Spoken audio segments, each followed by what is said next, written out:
বাংলাদেশের স্বাধীনতা আন্দোলনের ঐতিহ্যমণ্ডিত জনপদ, স্বাধীনতা-উত্তর বাংলাদেশ আল্লাহর কোরআন দিয়ে চলুক এই দাবির পক্ষে নিরন্তর আন্দোলন সংগ্রাম করে কোরআনের আওয়াজকে বুলন্দ করতে গিয়ে কখনো ফাঁসি, কখনো জেলের মধ্যে হত্যা, কিংবা কখনো রাজপথে তাজা রক্ত ঢেলে দিয়ে কোরআনের পতাকা উড্ডীন করারও স্বপ্ন নিয়ে এগিয়ে আসা ঐতিহ্যমণ্ডিত জনপদ। দুই দিক থেকে যে জনপদ ঐতিহাসিকভাবে বাংলাদেশের প্রেক্ষাপটে স্বর্ণাক্ষরে জলজল ভাস্বর, সে জনপদের নাম পাবনা। শহীদের লাশ বহনকারী এই জমিনে দারুল আমান ট্রাস্ট ঐতিহ্যমণ্ডিত অগণিত শিক্ষা প্রতিষ্ঠান, মানব সেবা, কোরআনের আলো ছড়িয়ে দিয়ে ঈমান আমলে পরিপূর্ণ একটি জিন্দেগি যাপনে জাতি গঠনের প্রতিশ্রুতিবদ্ধ আমানতদারিতায় পরীক্ষায় উত্তীর্ণ এই ট্রাস্ট কর্তৃক আয়োজিত 2 দিন ব্যাপী ঐতিহাসিক তাফসিরুল কোরআন মাহফিল প্রথম দিবসের সমাপনী অধিবেশন সম্মানিত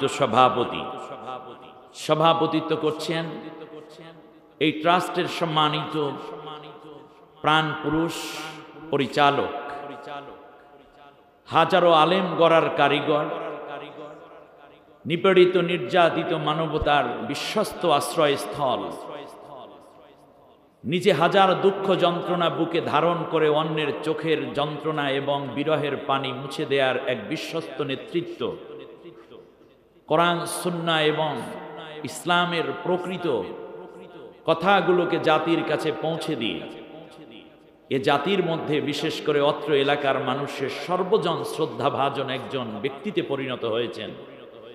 আল্লাহ তাআলার এই প্রিয় মানুষটি জনাব হাফিজ মাওলানা আল্লামা ইকবাল আহমেদ হাফিজাহুল্লাহ আকরামাহুল্লাহ। আমরা সবাই বলি আমিন। পাশে উপবিষ্ট রয়েছেন ট্রাস্টির অন্যতম সদস্য এবং এই অঙ্গনের এক প্রাণ পুরুষ জনাব মাওলানা আব্দুর রউফ আনসারী সাহেব হাফিজাহুল্লাহ আকরামাহুল্লাহ।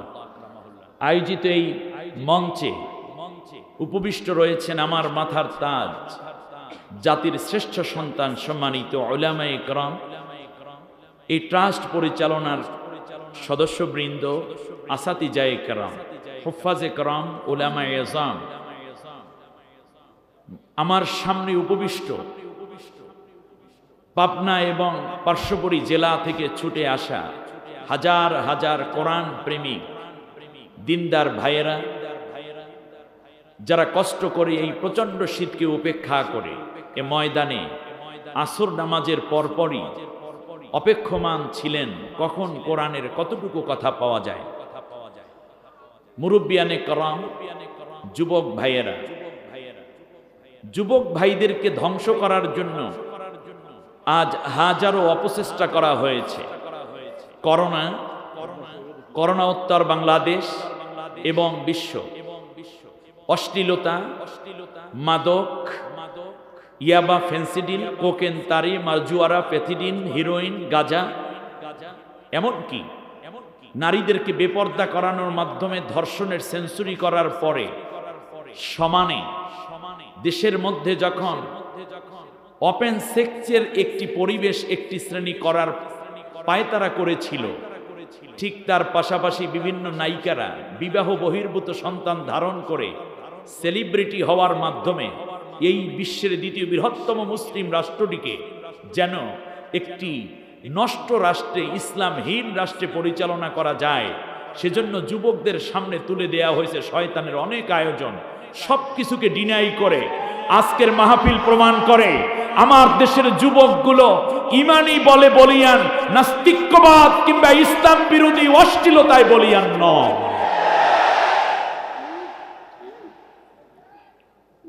ডানে বামে সামনে পিছনে তাকিয়ে দেখুন, আল্লাহ নবীর ওই হাদিস আমার খুব মনে পড়ে। নবীজি বলেছেন, ইন্নাল্লাহা যাওয়ালিয়াল আরদা ফারাআইতু মাশারিকাহা ওয়া মাগারিবাহা। আল্লাহ রাব্বুল আলামিন আমাকে এই পৃথিবীর প্রতিটা ভূমিকে আমার সামনে ক্লোজ করে জুম করে দেখালেন। ফারাআইতু মাশারিকাহা ওয়া মাগারিবাহা, এই পৃথিবীর একেবারে পূর্ব প্রান্ত থেকে পশ্চিমের শেষ প্রান্ত পর্যন্ত আমি দেখেছি। নবীজি বলেছেন, যেই জায়গাটিতে আমি মুহাম্মদুর রাসূলুল্লাহর দৃষ্টি পড়েছে, আজ নয়তো কাল সেই অংশটি আল্লাহর কোরআনের পতাকা উড্ডীন হবেই হবে। এবং নবীজি বলেছেন, পৃথিবীর একটি বালু কণাও আমার দৃষ্টি থেকে আলাদা হয়নি, বাদ পড়েনি। এর দ্বারা বোঝা যায় এই একবিংশ শতাব্দী থেকে নিয়ে পৃথিবীর যে শুরু হতে যাচ্ছে, এই একবিংশ শতাব্দী থেকেই মূলত ইসলাম বিজয়ের শতাব্দী শুরু হবে। জেল, জুলুম, নির্যাতন, হত্যা তাম দুনিয়া জুড়ে যা হচ্ছে, এটা বিজয়ের পূর্বাভাস এবং কোরআনের বিজয়ের পূর্ব লক্ষণ মাত্র। আল্লাহ রাব্বুল আলামিন এজন্যই চমৎকার করে সূরা আহজাবের ৩৬ নম্বর আয়াতে বলেছেন, এই পৃথিবীটাকে আমি আল্লাহ রাব্বুল আলামিন নেককার বান্দাদের হাতে উঠাইয়া দিতে চাই। খেলাফতের সত্যিকার দায়িত্ব পালনের উপযুক্ত করে গড়ে তুলতে চাই। সেই কাফেলা, সেই দল, সেই বিজয়ী কাফেলা কারা হবে, তাদের একটা আলামত তোমরা শুনে রাখো। মিনাল মুমিনিনা রিজালুন সাদাকু মা আহাদুল্লাহ আলাইহি ফামিনহুম মান ক্বাদা নাহবাহু ওয়া মিনহুম মান ইয়ানতাযির ওয়া মা বাদদালু তাবদীলা। আল্লাহ রাব্বুল আলামিন বলেন, যেই দলটি দ্বারা আমি আল্লাহ রাব্বুল আলামিন দিনের বিজয় দেব, যেই কাফেলা দ্বারা আমি আল্লাহ রাব্বুল আলামিন কোরআনের পতাকা উড্ডীন করে বিশ্ববাসীকে আলোকিত করব, আলোড়িত করব, ইসলাম কায়েমের জন্য যাদেরকে আমি পছন্দ করেছি, তাদের একটা বৈশিষ্ট্য হলো, তাদের মধ্যে এমন নেতা আছে, এমন সুপুরুষ আছে, এমন বীর পুরুষ আছে, একজনকে হত্যা করা হচ্ছে, একজনকে গুম করে পৃথিবী থেকে চিরতরে বিদায় করা হয়ে গেছে, যাদের লাশ পর্যন্ত স্বজনরা খুঁজে পায় না। এমনও হয়েছে একজনকে ফাঁসি দেয়া হচ্ছে, ওয়ামিনহুম মাইয়ান্তাদির, আর একজনকে ফাঁসির হুকুম দিয়া রেডি করা হচ্ছে, আর ফাঁসি হবে কালকে। একই সাথে চলা সাথীরা একজনের পর একজন লাশ পড়ে যাচ্ছে। ওয়ামা বাদদালু তাবদীলা, কিন্তু একদিন আমার কোরআনের হুকুমাত আমার জমিনে প্রতিষ্ঠার শপথ নিয়ে তারা যে বেরিয়ে পড়েছিল, ওই মৃত্যু, ওই ভয়, ওই জুলুম, ওই নির্যাতন তাদের শপথ থেকে এক চুল পরিমাণ পরিবর্তন করতে পারে নাই। ওয়ামা বাদদালু তাবদীলা, তারা একদিন শপথ করেছিল, ইন্না সলাতি ওয়া নুসুকি ওয়া মাহইয়ায়া ওয়া মামাতি লিল্লাহি রাব্বিল আলামিন। এই কথা নিয়ে তারা একদিন একত্ববদ্ধ হয়ে এই জমিনে আল্লাহর কোরআনের রাজ কায়েমের জন্য নেমে পড়েছিল। জীবন চলে যায়, একের পর এক একজন শেষ হয়ে যায়, কিন্তু শপথ থেকে তারা এক চুল পরিমাণ পরিবর্তন হয়ে যায় নাই। আজ যুবক যায় যেদিকে, বিজয় যায় সেদিকে। যাদের বয়স 50 ঊর্ধ্ব, আপনারা ডানে বামে সামনে পিছনে একটু তাকাই দেখেন কারা এসেছে আজকে। আজকে যুবকরা বিজয় তালাশ করে না, বরং বিজয় যুবকদেরকে তালাশ করে। ভাই তুই কোথায়, ঠিক কিনা বলেন? बातिल से दबने वाली, बातिल से दबने वाली आया आसमान ही हम, सो बरकर झुका है तू इम्तिहा हमारा। বিশ্ব দেখেছে বারে বারে, মমিন কখনো হারে না, জীবন দিতে পারে তবু ঈমান দিতে পারে না।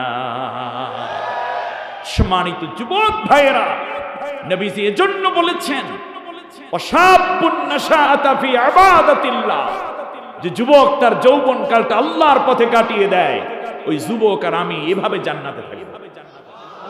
একটু পরে বিশ্বনবী আঙ্গুল দুটো মিলিয়ে দিলেন। সাহাবীরা আরজ করলেন লিমা সানাতা হাদা ইয়া রাসূলুল্লাহ, আল্লাহর নবী এভাবে করলেন কেন? দুইটা আঙ্গুল উঁচু করলেন, আবার মিলিয়ে দিলেন।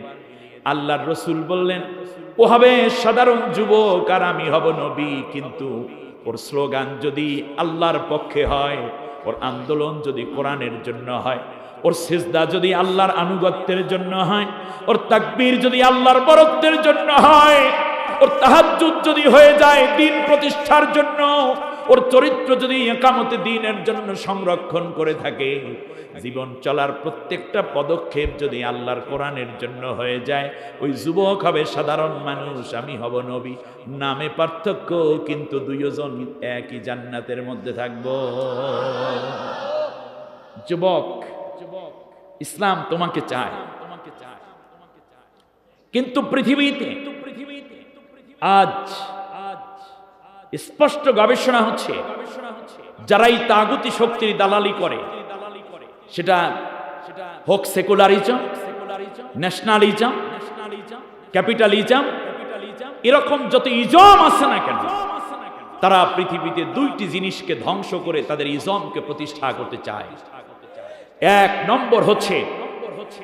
নম্বর হচ্ছে মানুষকে ধর্মহীন করা। কারণ মানুষকে যত ধর্মহীন করা যায়, ততই এই জমিনের মধ্যে নাস্তিক্যবাদ প্রতিষ্ঠা করা সহজ হয়ে যায়। আর দ্বিতীয় হচ্ছে শিক্ষাকে ধ্বংস করা। এ দুইটি কাজ করি তারা পৃথিবীর বুকে বিভিন্ন সময় বিভিন্ন বিজয়ের গান তারা গেয়েছে। সেটা বলেন চীন, বলেন রাশিয়া, বলেন ভারত, বলেন আমেরিকা, সব জায়গায় একই অবস্থা, কিন্তু পার্থক্য হচ্ছে ইসলামের। সুবহানাল্লাহ বলেন। কারণ আল্লাহ তাআলা বলছেন সে কথা, ইউরিদুনা লিয়ুতফিউ নূরাল্লাহি বিআফওয়াহিহিম আল্লাহু মুতিম্মু নূরিহি ওয়ালাউ কারিহাল কাফিরুন। ওরা চায় মুখের ফুৎকার দিয়ে আমার ইসলামটাকে নিভিয়ে দেবে, কিন্তু কশিন কালেও না, ওরা ফু দিতে দিতে দিতে দিতে ওরা নিভে যাবে। আল্লাহ তাআলা আমি ওয়াদা দিচ্ছি, আমি এই কোরআনের আন্দোলন, কোরআনের সংগ্রাম, ইসলামকে পরিপূর্ণ আমি আল্লাহ করে দেব। আল্লাহু মুতিম্মু, আল্লাহু ইউতিম্মু নূরাহু, আল্লাহ নিজে তার নূরকে প্রজ্বলিত করে পূর্ণতায় পৌঁছে দেওয়ার দায়িত্ব নিয়েছেন। আর আমাদেরকে আল্লাহ তাআলা বলেছেন তোমরা চেষ্টা চালিয়ে যাও। আমরা সেই চেষ্টাই করতে যাই জীবন দিয়ে। একদল মানুষ কোরআনের জন্য জীবন দেয়, আর একদল মোমেন তাদেরকে হত্যা করে উল্লাস করে। এত সহজ? আসুন যুবক ভাইদের পাশাপাশি অন্য ধর্মাবলম্বী ভাই বোনদেরকে আন্তরিক মোবারকবাদ জানাচ্ছি। বিশেষ করে মিডিয়ার ভাইরা কষ্ট করে করে এই কথাগুলোকে ধারণ করে বিশ্বের অগণন মানুষের কাছে পৌঁছে দেবেন। বিশেষ করে আজকের আয়োজনে পুলিশ বাহিনীর সদস্য ভাইয়েরা রয়েছেন, ডিবির সদস্যবৃন্দ, ডিএসবি, এনএচআই এবং স্থানীয় জনপ্রতিনিধি বৃন্দ, সকলকে আন্তরিক মোবারকবাদ এবং কৃতজ্ঞতা জানাচ্ছি। আমি তাদের জন্য দোয়া করছি, আল্লাহ যেন তাদেরকে কোরআনের পক্ষে কাজ করে যাওয়ার তৌফিক দান করেন। সম্মানিত ভাইয়েরা, কোরআনের আজকের এই আলোচনায় আপনাদের উদ্দেশ্যে কথা বলেছিলেন এই পাবনার ঈশ্বরদীন কৃতি সন্তান জনাব মাওলানা হাবিবুল্লাহ কাউসারি বিন হায়দারি।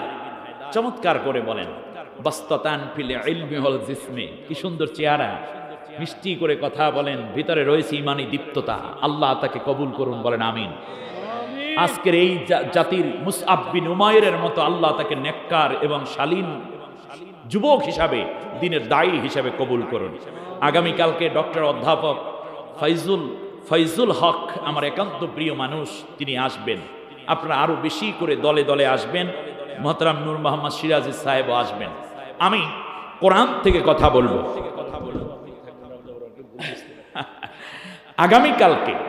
থাকবে মহিলা সমাবেশ। সভাপতি সাহেব আমাকে দৃষ্টি আকর্ষণী দিয়েছেন, মহিলা সমাবেশ মা বোনদেরকে দলে দলে এই মাহফিলে প্রতি বছরের ন্যায় আরো বেশি সমবেত করার জন্য আপনাদের চেষ্টা করতে হবে, ঠিক না? আপনারা নিয়ে আসবেন নিজের স্ত্রীকে, মাকে, সন্তানকে, মেয়েকে। যদি একান্ত না আসতে পারেন তাহলে তাদেরকে গাড়ি ভাড়া করে খরচাপাতি দিয়ে হাতে টাকা পয়সা ধরিয়ে দিতে হবে, যেন তারা এই বিশাল দারুন আমান ট্রাস্টের বিশাল খরচে তারাও যেন সাদাকায় জারিয়ায় সওয়াব লাভে ধন্য হতে পারে, ঠিক না বলেন? সে সওয়াব কিন্তু আপনার আমলনামায় যাচ্ছে প্রকারান্তরে, ঠিক না? আল্লাহ তাআলা সেই আগামীকালকে কয়টা থেকে? 9টা থেকে শুরু হবে। আমি হয়তোবা 9টার পরে একটা সময় ইনশাআল্লাহ কর্তৃপক্ষের ডিসিশন মোতাবেক আমি আপনাদের মা বোনদের উদ্দেশ্যে কথা বলবো ইনশাআল্লাহ। আল্লাহর কাছে কৃতজ্ঞতা পেশ করে আমার ভাইদেরকে শুকরিয়া জ্ঞাপন করছি, আমার মতো ক্ষুদ্র এক গোলাম উবাইদকে এত বড় বিশাল আয়োজনে মেহমান করে সম্মানিত করেছেন। আসলে এত বড় মাহফিলের শান এবং মানের সাথে আমার ইলম, আমল, তাকওয়া যায় না। তবুও যেহেতু তারা দাওয়াত দিয়েছেন আমাকে তো আসতেই হবে, আপনারাও চলে এসেছেন। আমি আপনাদেরকে একটা ওয়াদা দিচ্ছি, আমি যে কয়টা কথা ইতিমধ্যে বলেছি এবং সামনে বলবো সব আল্লাহর কোরআন থেকে বলবো ইনশাআল্লাহ, বিমাশিয়াতিল্লাহ ওয়া বিফাদলিল্লাহ। আপনারা কি কোরআন শুনতে রাজি আছেন? কোরআনের বাইরে কিচ্ছু শোনার দরকার নেই, কোরআনের বাইরে কিচ্ছু শোনার দরকার নেই। কোরআন যেই কিতাব শুনলে, পড়লে, আমল করলে সব জায়গায় সওয়াব আর ফজিলত, তার নাম কোন কিতাব? একবার আপনি কোরআনটা পড়বেন, প্রত্যেকটা অক্ষরে কমপক্ষে কত নেকি? পৃথিবীর দ্বিতীয় কোনো কিতাব নাই নাম ফজিলতের কিতাব হলেও ওই কিতাবে ফজিলত আছে বলে কোরআন হাদিসে নাই। এমন কি আপনি বুখারী পড়লেও ফজিলত হবে, এটা বুখারীর কোথাও নাই, বরং বুখারীতে আছে মান ক্বারা হারফাম মিনাল কোরআনিল কারীম ফালাহু আশরু হাসানাত। আল্লাহর নবী বলেছেন, যে ব্যক্তি কোরআন থেকে একটা আয়াত পড়বে, একটা অক্ষর পড়বে, তার আমলনামায় কমপক্ষে 10টা নেকি দান করা হবে। শুনুন, আল্লাহ তাআলা কিয়ামতের দিন মানুষকে রিমান্ড দিবেন। কি দিবেন? রিমান্ড দিবেন। আমাকে পিছনটা বালিশ দিল না, আমাকে আসার মতো কিনা?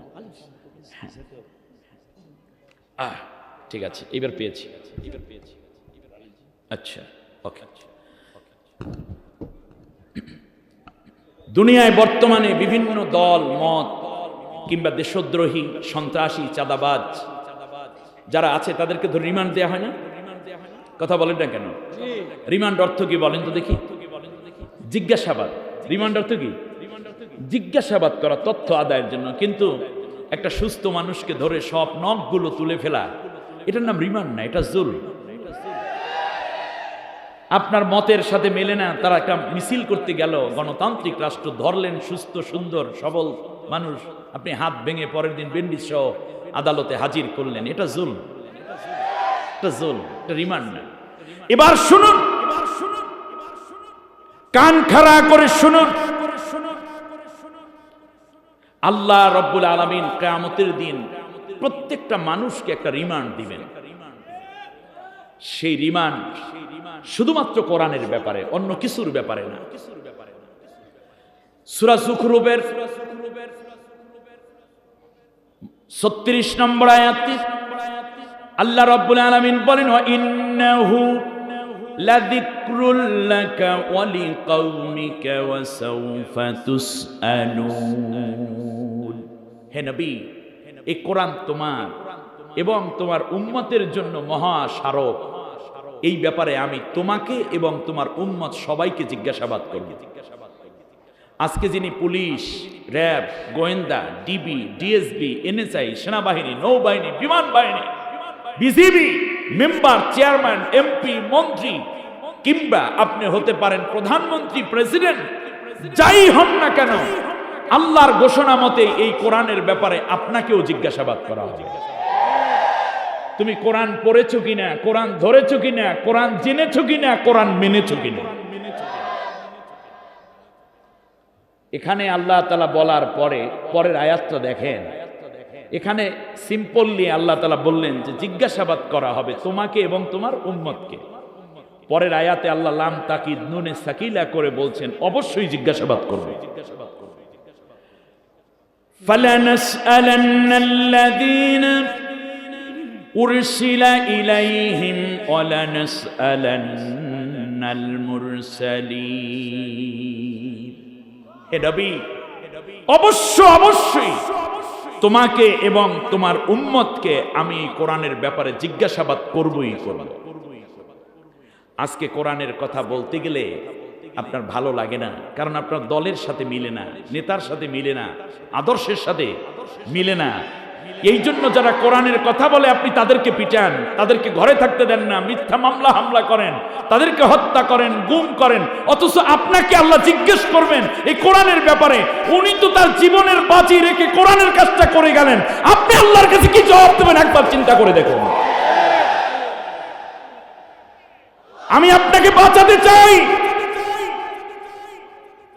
আমি আপনাকে নবীর আল্লাহ তাআলার এই প্রশ্নের জবাব তৈরি করে যেতে উৎসাহিত করছি। খাজা বাবার গল্প, হুজুর কেবলার কাহিনী কিংবা মুরব্বির কিচ্ছা শোনার জন্য আমি বসিনি, আমি বসেছি আমার আল্লাহর কথা বলার জন্য। এখানে আল্লাহ তাআলা বললেন অবশ্যই জিজ্ঞাসিত হবে। পরের আয়াত তো আরো জটিল। আল্লাহ নিজে নিজের কসম খেয়ে বলছেন, ফাওয়ারাব্বিকা লানাসআলান্নাহুম আজমাইন। ফাওয়ারাব্বিক, হে রাসূল তোমার রবের কসম, অবশ্যই এই কোরআনের ব্যাপারে আমি প্রত্যেকটা মানুষকে ধরে ধরে রিমান্ডে নিয়ে জিজ্ঞাসাবাদ করব। আপনি কি জবাব দেবেন পুলিশ ভাই? কি জবাব দিবেন র্যাব? কি জবাব দিবেন ডিবি? কি জবাব দিবেন ডিএসপি? কি জবাব দিবেন এনএসআই? কি জবাব দিবেন মেম্বার, চেয়ারম্যান, এমপি, মন্ত্রী? কি জবাব দিবেন টিওনো, ওসি, ডিসি? কি জবাব দিবেন ঊর্ধ্বতন কর্মকর্তা বৃন্দ? কি জবাব দেবে সাধারণ মানুষ? প্রত্যেককে আল্লাহ জিজ্ঞেস করবেন তোমরা কোরআন মেনেছো কিনা, কোরআন জেনেছো কিনা, কোরআন অনুযায়ী দেশ ও জাতি পরিচালনা করার পক্ষে না বিপক্ষে ছিল। আল্লাহর আর কোনো জিজ্ঞাসা নাই, আল্লাহর ডিমান্ড একটাই, কোরআন জানো, কোরআন মানো। কিন্তু আমরা কোরআন জানি নাই, কোরআন মানি নাই। তাদের ব্যাপারে আল্লাহ তাআলা বলে দিলেন স্পষ্ট কথা, যারা আমার কোরআনটাকে মানলো না, জানলো না, মৃত্যুর সময় তাদেরকে ফেরেশতারা মারতে মারতে জানটা কবজ করে নিবে। ফায়াদরিবুনা উজুহাহুম ওয়া আদবারহুম, চেহারা এবং কোমরের মধ্যে আঘাত করবে। আল্লাহর কথা বিশ্বাস হয় 99%?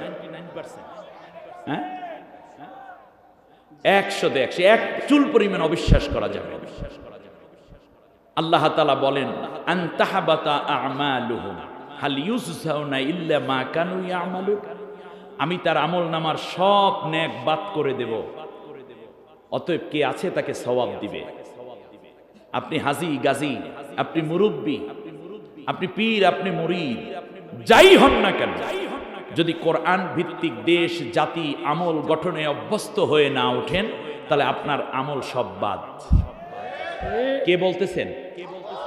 আল্লাহ বলতেছেন। এরপরে তারা বলবে আল্লাহ একটু মেপে দেখাও। আল্লাহ বলবেন সূরা কাহাফের 105 নম্বর আয়াত, ফালা নুকিমু লাহুম ইয়াউমাল কিয়ামাতে ওয়াজনা, তাদের কোনো আমল কিয়ামতের দিন আমি মাপব না। তাদের বিরুদ্ধে এই কোরআন মামলা করবে। আমার কথাগুলো দরদ দিয়ে আমি বলছি, হৃদয় দিয়ে উপলব্ধি করুন। আপনি একজন মুসলিম, আমি একজন মুমিন, আমি আপনাকে জাহান্নাম থেকে বাঁচাতে চাই। এই কোরআন আপনার বিরুদ্ধে মামলা করবে। কোরআনের বক্তব্যটা কি হবে? নবীজি বলেছেন ইয়াকুলুল কোরআনু ইয়া রাব্বাল আলামিন ইন্না আবদাকা হাদা ইত্তাখাযানি মাহজুরা ফাকদি বাইনি ওয়া বাইনাহু। আল্লাহ, এ হচ্ছে তোমার সেই বান্দা যে দুনিয়ায় আমাকে প্রাধান্য দেয়নি, আমাকে দুর্বল করে রেখেছে, আমার কথা যারা বলতো তাদেরকে নিষিদ্ধ করে রেখেছে, আমার দাওয়াতি কাজ যারা করতো তাদের নামে লিস্টি করে ধরে ধরে বাড়ি ছাড়া করেছিল। আল্লাহ, যারা আমার তাকবীর তুলতো তাদেরকে তারা শত্রু মনে করে হত্যা করত, নিজেও মানে নাই, অন্যকে মানতেও দেয় নাই। আল্লাহ তাআলা আজকে তোমার কাছে এই ব্যক্তি সম্বন্ধে মামলা করে দিলাম, ফাকদি বাইনি ওয়া বাইনাহু, তার এবং আমার মাঝে আজকে তুমি বিচার ফয়সালা করে দাও। আমি সতর্ককারী মাত্র, আমি জোর করে আপনাকে কিচ্ছু দেব না, কিন্তু আপনি নিজে নিজে ঠকে যায়েন না। কোরআন মামলা করবে, এরপরে মামলা করবে নবীজি নিজে। আল্লাহ রাব্বুল আলামিন সূরা ফুরকানের 30 নম্বর আয়াতে বললেন, وقال الرسول يا رب إن قوم اتخذوا هذا القرآن مهزورا। আল্লাহ, এ হচ্ছে আমার সেই উম্মত, যেই উম্মত কোরআন পড়ে নাই, কোরআন ধরে নাই, কোরআন জানে নাই, কোরআন মানে না। তোমার বিধান, তোমার আইন, তোমার হুকুমাতকে ডিনাই করেছে, বরং কোরআনের বিপক্ষে যারা আছে তাদের সাথে বন্ধুত্ব পাতিয়ে ঐক্যবদ্ধভাবে কোরআনের বিপক্ষে তারা কাজ করেছে। আজকে এই কপাল পোড়া উম্মতের বিরুদ্ধে তোমার কাছে মামলা দায়ের করে দিলাম।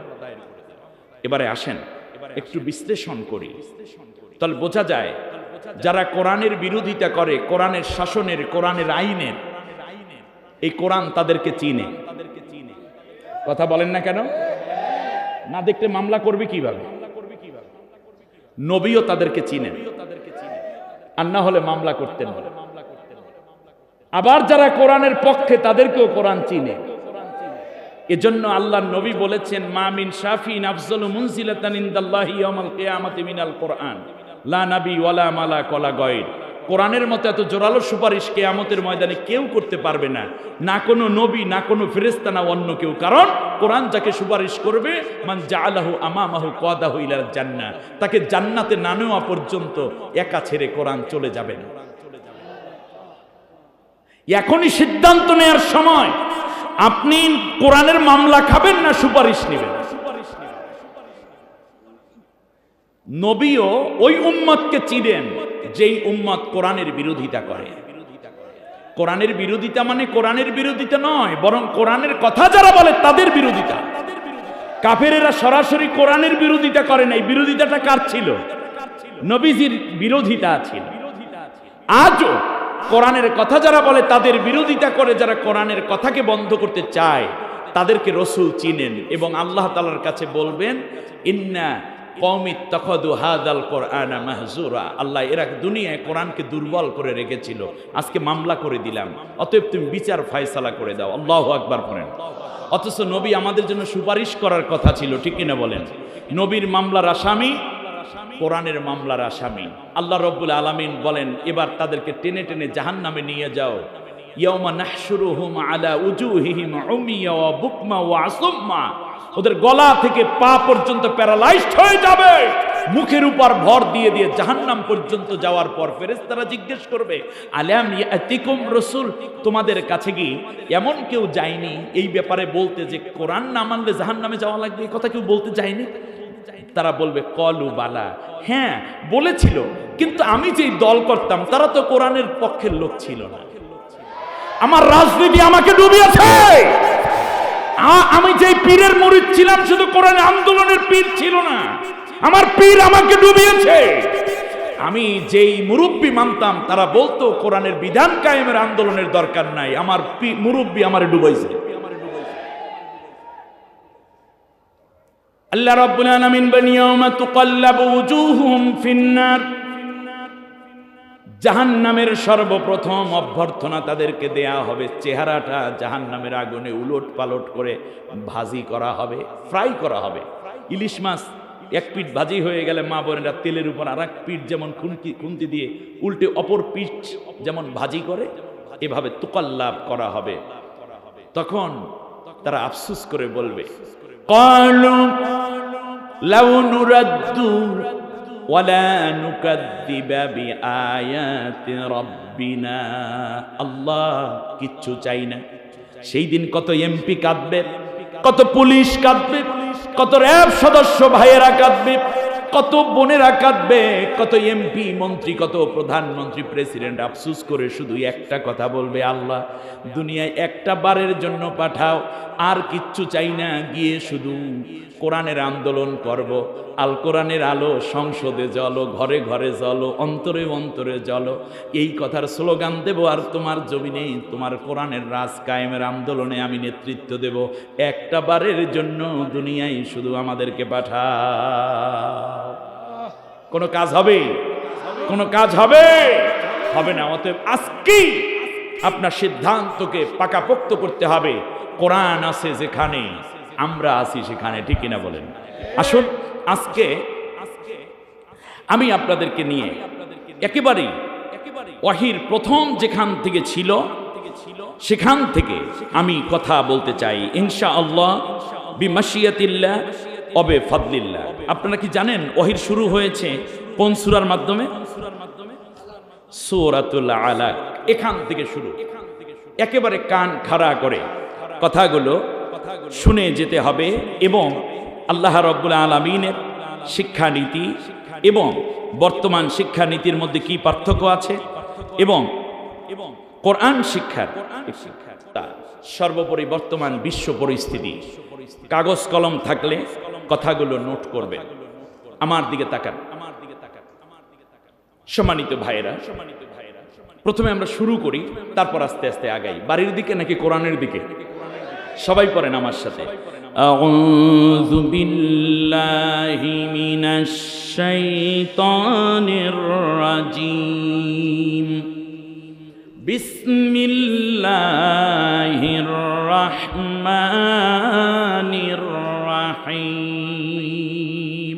বিতাড়িত অভিশপ্ত শয়তানের ওয়াসওয়াসা থেকে আল্লাহর আশ্রয় চাই। কার আশ্রয়? মুসলমান কার আশ্রয় চাইবে? কয়দিন আগে বিশ্বকাপ খেলা গেল ফুটবল, আর মুসলমানের বাচ্চারা লাফাইলা।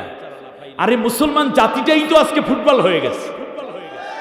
কখনো আমেরিকার পায়ের মধ্যে পড়ে, লাথি মারে চীনের পায়ের মধ্যে গিয়ে পড়ে। চীন লাথি মারে ভারতের পায়ের মধ্যে গিয়ে উপর হয়ে পড়ে। চীন লাথি মারে আবার পরে গিয়ে ফ্রান্সের পায়ের মধ্যে। মুসলমান এসেছিল গোটা জাতির নেতৃত্ব দিবে, আজকে তারা নিজেরাই রেফারিরা চলে গেছে আজকে ফুটবলের জায়গায়।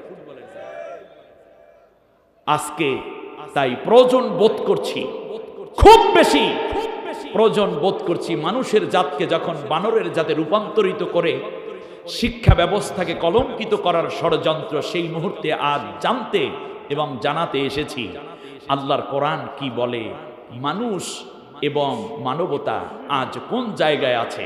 আশা করি আমরা সবাই মনোযোগ সহকারে শোনা এবং বলার জন্য সময়টুকুকে আল্লাহ তাআলার রাহে ব্যয় করার চেষ্টা করব ইনশাআল্লাহ। তার সাহায্য চাই কার কাছে? পরম করুণাময় অসীম দয়ালু আল্লাহর নামে শুরু। ইকরা বিসমি রাব্বিকাল্লাযী খালাক খালাকাল ইনসানা মিন আলাক ইকরা ওয়া রাব্বুকাল আকরাম الذي علم بالقلم علم الإنسان ما لم يعلم آمنت بالله। অর্থ হচ্ছে, হে রাসূল আপনি পড়ুন আপনার ওই রবের নামে যিনি আপনাকে সৃষ্টি করেছেন। মানুষকে তিনি তৈরি করেছেন, সৃষ্টি করেছেন আলাক থেকে, ঝুলন্ত একটা বস্তু থেকে। পড়ুন সেই সম্মানিত রবের নামে যিনি মানুষকে শিখিয়েছেন কলমের দ্বারা। মানুষকে তিনি এমন কিছু বিষয় শিখিয়েছেন যা মানুষ আগে জানতই না। বারাকাল্লাহু লানা ওয়া লাকুম ফিল কোরআনিল আযীম। আল্লাহুম্মা ইগফির লানা ওয়া লিওয়ালিদাইনা ওয়া লিজামিল মুমিনিনা ওয়াল মুমিনাত ইয়াওমা ইয়াকুমুল হিসাব। বন্ধুগণ, এই সূরাটির মধ্যে 19টি আয়াত আছে, একটি রুকু আছে এবং এটাই হচ্ছে কোরআনের সর্বপ্রথম অবতীর্ণ হওয়ার শুরু কথা, যেটা আল্লাহ কোরআনে লাইলাতুল কদরে রাসূল সাল্লাল্লাহু আলাইহি ওয়াসাল্লামকে হেরা পাহাড়ে দান করার মাধ্যমে ওহীর সূচনা করেছেন। আমি আপনাদেরকে আরো ক্লোজলি কিছু কথা জানতে চাবো, আশা করি মোমেনের মতো আমাকে সহযোগিতার নিমিত্তে জবাব দিবেন। রাসূল সাল্লাল্লাহু আলাইহি ওয়াসাল্লামের বয়স যখন 17 বছর, তখন তিনি হিলফুল ফুজুল নামে একটি মানব সেবা সংগঠন করেছিলেন, যেখানে 24 জন সদস্য ছিল, তাদের 13 জনের নাম ছিল ফজল।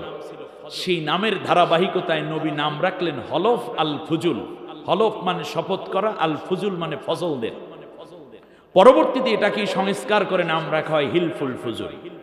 17 থেকে 40 বছর পর্যন্ত আল্লাহর রাসূল সাল্লাল্লাহু আলাইহি ওয়াসাল্লাম মক্কায় চমৎকার করে ইয়াতিমের সেবা, বিধবাদের আশ্রয়, দুস্থ মানুষের পাশে দাঁড়ানো, নিরস্ত্র মানুষকে মানে বিবস্ত্র মানুষকে বস্ত্র দানের মাধ্যমে ইজ্জত আবরু ঢাকার চেষ্টা করা, তারপরে মানুষ সেবা, রোগীকে সেবা দান, কন্যা দায়গ্রস্তকে উপযুক্ত অর্থ দিয়ে কন্যা বিবাহ দেওয়ার ব্যবস্থা করা, সেখান থেকে নিয়ে হাজারো মানব কল্যাণে ভূমিকা রেখেছিল রাসূল সাল্লাল্লাহু আলাইহি ওয়াসাল্লামের এই প্রিয় সংগঠন হিলফুল ফুজুল। সুবহানাল্লাহ বলেন। রাসূল সাল্লাল্লাহু আলাইহি ওয়াসাল্লাম এই কাজটা কেন করতে গেলেন? তার প্রেক্ষাপট ছিল এই যে, যেই যুগে রাসূল সাল্লাল্লাহু আলাইহি ওয়াসাল্লাম এই কাজটা করেছেন, সেই যুগটাকে বলা হতো আইয়ামে জাহিলিয়াত। বলেন তো কি বলা হতো? আইয়ামে জাহিলিয়াত। আমি প্রেক্ষাপট বলি, সামনে আগাচ্ছি। আইয়ামে জাহিলিয়াত মানে হচ্ছে অন্ধকারাচ্ছন্ন যুগ, অথবা ইংলিশে বললে দ্য এজ অফ ডার্কনেস, মানে অন্ধকারে ঘেরা যুগ। ওই সময় অন্ধকার বলতে কি বোঝায়? অন্ধকার মানে কি সূর্য উঠতো না নাকি? না। অমাবস্যার রাতের মতো থাকতো সব সময়? না। সেই অন্ধকার ছিল জ্ঞানের অন্ধকার, মানবতার অন্ধকার, মনুষ্যত্বের অন্ধকার, মানবতাহীনতার অন্ধকার। সম্মানিত ভাইরা, এক পর্যায়ে বিশ্বনবী সাল্লাল্লাহু আলাইহি ওয়াসাল্লাম তার সেবা কার্যক্রম পরিচালনা করতে গিয়ে দেখলেন যে এতে মৌলিক কোনো পরিবর্তন হচ্ছে না। কারণ দেশটা চালায় আবু জাহেল। সেখানে যদি খুব গভীর মনোযোগ, দেশের রাষ্ট্রপ্রধান হইল আবু জেহেল, আবু লাহাব, উতবা, শাইবা, রবিয়া এবং উমাইয়া বিন খলফেরা, তারা হইল অত্যাচারী। সেই রাষ্ট্রে যদি খানিকটা সেবা দেওয়াও হয়, সেই সেবা দ্বারা মৌলিকার্থে রাষ্ট্রের অন্যায়গুলো কোনোদিন গুচে যাওয়া, দূর হওয়া সম্ভব নয়। নবীজি চেষ্টা করেছেন একটানা কত বছর? 23 বছর। 17 থেকে 40 বছরে ওহী, মাঝখানে কত বছর? 23 বছর। এবারে আমি আপনাদের দৃষ্টি আকর্ষণ করব অন্য জায়গায়। আমরা ওই যুগটাকে আইয়ামে জাহিলিয়াত বলি কেন? আইয়ামে জাহিলিয়াত বলি এই জন্য যে মানুষ মানুষকে গোলাম বানাইয়ে রাখতো, ঠিক না? এই জন্য ওই যুগটা কি আইয়ামে জাহিলিয়াত। কন্যা সন্তানদেরকে জীবন্ত কবর দেয়া হতো, এই জন্য ওই যুগের নাম কি? ইয়াতিমের মাল লুণ্ঠন করে খেয়ে ফেলতো দেশের শাসক গোষ্ঠী, এই কারণে বলা হয় আইয়ামে জাহিলিয়াত। চুরি, ডাকাতি, খুন খারাপি, জেনা, ব্যভিচার, মাদকে সয়লাভ ছিল ওই সমাজ, এই কারণে বলা হয় কি আইয়ামে জাহিলিয়াত। আল্লাহর নবী জাহিলিয়াত দূর করতে পারেন নাই, জাহিলিয়াতের মধ্যে সেবা দিয়েছেন, সেবায় কোনো উন্নতি হয়নি। অতএব আজও আমি বলবো, জাহিলিয়াত সমাজের মধ্যে যদি ইহসানের কোনো কাজ করা হয়, তাহলে সেই ইহসান দিয়ে মূলত জাতিকে আলোর পথ দেখানো সম্ভব নয়। তার কারণ জাহেলরা যখন শাসন জায়গায় বসে থাকে আর মাজলুমরা যদি কোনো দান অনুদান দেয়, তার দ্বারা মূলত জাহেলরা বেনিফিটেড হয়। তারা বলে আমাদের সময়ে খাদ্যে স্বয়ং সম্পূর্ণ কেউ না খাইয়া মরে নাই, অথচ বিদেশের সাহায্য দিয়া মাজলুম জনগোষ্ঠী মানুষকে উদ্ধার করার আপ্রাণ চেষ্টা চালিয়েছিল, ঠিক কিনা বলে? কাজ করে একজনে, ক্রেডিট তারা নেয়। আবু জেহেল এটা করেছিল যে আমরা কত ভালো চালাই, মোহাম্মদ আরো চালাও, আরো চালাও, আরো চালাও। কিন্তু খেয়াল করে দেখুন, আপনি সেইটাকে আইয়ামে জাহিলিয়াত বলছেন। শিক্ষিত সমাজ, জ্ঞানের পর্দাটাকে খুলে ফেলুন। নির্মোহ এবং কোন রকম সংকীর্ণতাকে পেছনে ফেলে আমার কথাগুলো আত্মস্থ করার চেষ্টা করুন। সেই সময় মানুষকে মানুষ বিক্রি করত, দাস প্রথা ছিল, ঠিক কিনা?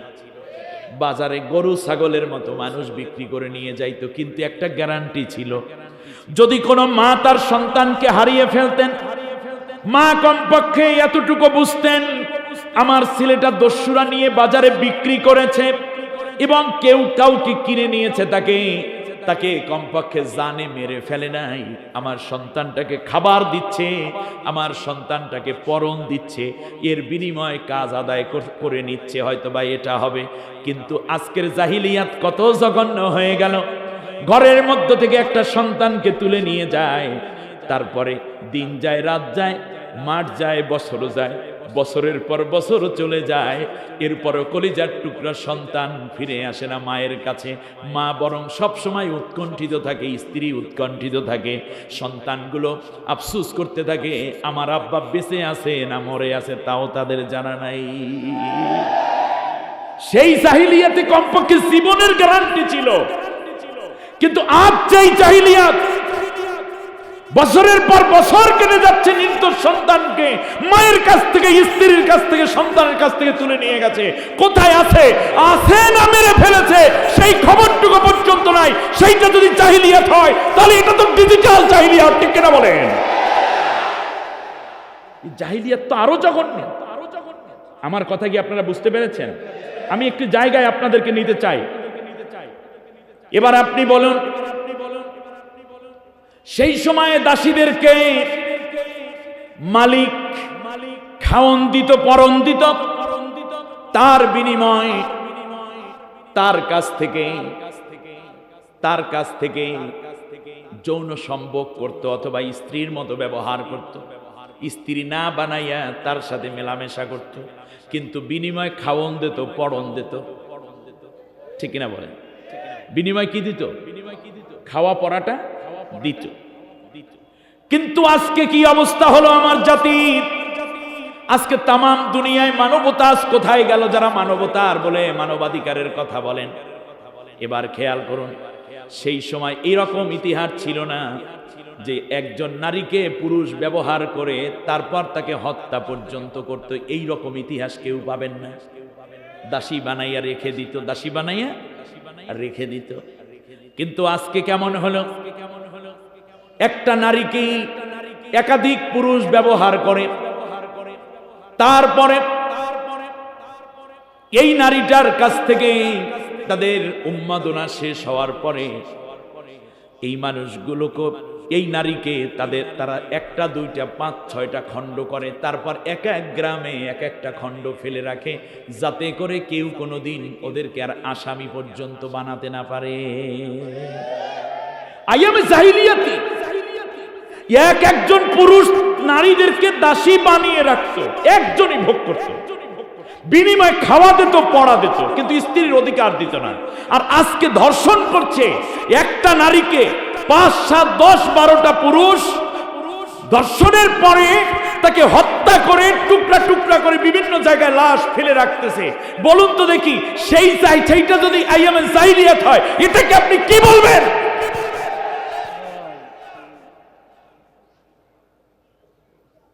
আমি একটি জায়গায় নক করতে চাই, যদি ফিরে আসতে পারেন আপনার নসিব ভালো। সে সময় কন্যা সন্তানদেরকে জীবন্ত কবর দেয়া হতো না, কথা ভুল। কন্যা সন্তানদেরকে জীবন্ত কবর কেবল ওই বাবারাই দিতেন যেই বাবারা তাদের কন্যাদের ইজ্জত আবরুর সুরক্ষা দিতে ব্যর্থ হবেন বলে আশঙ্কা করতেন। যদি সব কন্যাদেরকে জীবন্ত কবর দেয়া হতো, তাহলে খাদিজা আসলেন কোত্থেকে, মাইমুনা আসলেন কোত্থেকে, সুমাইয়া আসলেন কোত্থেকে, জাইনব আসলেন কোত্থেকে? এর মানে বোঝা যায় ওই বাবারাই কেবল তাদের কন্যাদেরকে হত্যা করতেন যারা ছিলেন শোষিত, নির্যাতিত, নিপীড়িত, যে বড় হওয়ার পরে আমার সামনে থেকে আমার সন্তানকে নিয়ে চলে যাবে শাসক গোষ্ঠীরা, তারপর তারা উন্মাদনায় লিপ্ত হবে আমার মেয়েকে নিয়ে। সুতরাং যেহেতু ওই সময় তোর ইজ্জত আবারুর গ্যারান্টি দিতে পারবো না, এই জন্য এখন এক্ষুনি মেরে ফেলি, পরে যেন আফসোস করা না লাগে। স্বামী স্ত্রী দুইজন শাহজালাল বিশ্ববিদ্যালয়ে ঘুরতে গেল, স্বামীকে ধরে নিয়ে গেল একদিকে, স্ত্রীকে নিয়ে আর একদিকে নিয়ে, তার সম্ভ্রম নষ্ট করা হচ্ছে। এটা কি জাহিলিয়াত নয়? 4 সন্তানের জননীকে তার সতীত্ব কেড়ে নেওয়া হলো, তারপর মহিলাটি ইজ্জত এবং লজ্জায় শেষ পর্যন্ত আত্মহত্যা করতে বাধ্য হলো। আপনি কোন জাহিলিয়াতের কথা বলছেন? আল্লাহ রসুল সাল্লাল্লাহু আলাইহি ওয়াসাল্লাম দেখলেন আমি যেই সেবা সংগঠন করেছি এর দ্বারা মূলত সত্যিকার কল্যাণ সম্ভব নয়। সেই সময় মাদক ছিল, আমার দিকে তাকান, মাদক ছিল। সেই মাদক নবী কোনোদিন স্পর্শ করেননি। ঘরে ঘরে মদ, এইরকম মাদক দ্রব্য ছিল। আমাদের দেশে কি মাদক নাই? কত প্রকার মাদক, মদ, গাঁজা, ফেন্সিডিল, কোকেন, তারি, মারজুয়ারা, পেথিডিন, এরপর কি হিরোইন। কত কায়দায় এই পুলিশ ভাইরা ভালো পারবেন এদের নামগুলো, বাবা তালই যা আছে সব। এবার খেয়াল করুন মদের মধ্যে কত প্রকার। মদের লাইসেন্স দিচ্ছে আমি নাকি? হ্যাঁ, মদের লাইসেন্স দেয় কারা? আর আইন শৃঙ্খলা রক্ষাকারী বাহিনী আমাদেরকে বলেন হুজুর মাদকের বিরুদ্ধে একটু কথা বলতেন। বিভিন্ন সোশ্যাল মিডিয়ায় দেখি এই ভাইরা অসহায়, অনেক ভালো এর আইন শৃঙ্খলা রক্ষাকারী বাহিনীর কত কষ্ট করে তারা দেশটাকে সুন্দর রাখার চেষ্টা করেন, কিন্তু সরকার দিয়ে দিচ্ছে অনুমতি। এর হাত থেকে এর হাতে, এর হাত থেকে এর হাতে। মাঝে মাঝে শোনা যায় যে মাদক দ্রব্য উদ্ধার অভিযানে যারা যাইবে তার আগে পুলিশ নিজেও 2 বোতল মারিয়ে লয়। সোশ্যাল মিডিয়া এরকম তথ্য আছে, আমি আর নাম নিলাম না। গাঁজা উদ্ধার করতে গিয়ে পুলিশ নিজেই কিছু টাইনে লয় আগে। সব পুলিশ না, 2-1 জন এরকম আছে না? নেই, পুলিশ বাহিনীর কাছে খবর আছে। এবার আসুন, বিশ্বনবী সাল্লাল্লাহু আলাইহি ওয়াসাল্লাম সবকিছু দেখে অস্থির হয়ে গেলেন। যেইভাবে তার কাজ চলতেছিল তাতে মক্কা সুন্দর মক্কা হওয়া সম্ভব নয়। এজন্য নবী চলে গেলেন হেরা পাহাড়ে। সুবহানাল্লাহ বলেন। হেরা পাহাড়ে আল্লাহ রব্বুল আলামিনের কাছে জানতে চায়, মালিক সত্যিকার সমাধান কোথায় আছে, আমাকে সেইটা দাও। আল্লাহ রব্বুল আলামিন মানবতার সমস্যা এবং আইএমএ জাহিলিয়াতের বিপরীতে একটি সুন্দর ইসলামী সমাজ ব্যবস্থা কায়েম করে মাদক মুক্ত জাতি, ধর্ষণ মুক্ত নারী সমাজ, অর্থনীতিতে সুদ এবং ঘুষ দুর্নীতি মুক্ত অর্থনীতি, মানুষে মানুষে মমতা, খুন এবং হত্যা বিপরীতে মানুষ মানুষের জানের নিরাপত্তামূলক সমাজ, মানুষে মানুষে মহাব্বত এবং সম্প্রীতিমূলক একটা সমাজ গঠন করার জন্য আল্লাহ রব্বুল আলামিন কি নাজিল করে দিলেন বলেন? কোরআন। সেই কোরআন দিয়ে আল্লাহ নবী সত্যিকার একটি সুন্দর পৃথিবী গঠন করতে পেরেছিলেন কিনা? এবারে আসুন, এবার ওই এক্সপ্লানেশন থেকে আমি আমার ঘরের মধ্যে চলে আসছি। আমি আবারও অনুরোধ করছি সবাই নির্মোহ বিশ্লেষণ করুন। স্বাধীনতার আজ কত বছর হলো বাংলাদেশে? কত? 52 বছর রানিং। পুলিশ ভাইদেরকেও বলবো, সাংবাদিক বন্ধুদেরকেও বলবো, নির্মোহ বিশ্লেষণ করুন। বাংলাদেশে আমরা যারা বক্তা, আমরা চেয়েছিলাম কি? আমরা চেয়েছিলাম মদ মুক্ত, মাদক মুক্ত একটা সমাজ হোক। হয়েছে ঠিক না? বেশ ভালো, বেশ ভালো। আচ্ছা, পীর মাশায়েখরা কি চেয়েছেন? পীর মাশায়েখরা চেয়েছেন সব মানুষ নামাজ পড়ুক, রোজা রাখুক, পর্দা পুশিদা মতো নারীরা চলুক, হালাল খাক। এটা চাইছে না পীরেরা? এই 50 বছরে হালাল বাড়ছে না হারাম বাড়ছে? সুদ ঘুষ বাড়ছে না কমছে? বেপর্দা কমছে না বাড়ছে? বাড়ছে। বেশ ভালো। তবলিগের ভাইয়েরা কি চেয়েছে? বিশাল বিশাল ইস্তেমা করে করে ভাইরা কষ্ট করে করে চেয়েছেন যেন সব মানুষগুলো নামাজি হয়, মানুষেরা যেন দ্বীনের পথে আসে। ঠিক না? আপনারা বলেন তো দেখি, নামাজি হচ্ছে নাকি নামাজিদেরকে ধৈর্য উল্টো বিলে পিটাচ্ছে? উল্টা হচ্ছে। নামাজির চেয়ে বেনামাজির সংখ্যা বেড়ে গেল। রাজনীতিবিদরা কি চেয়েছে?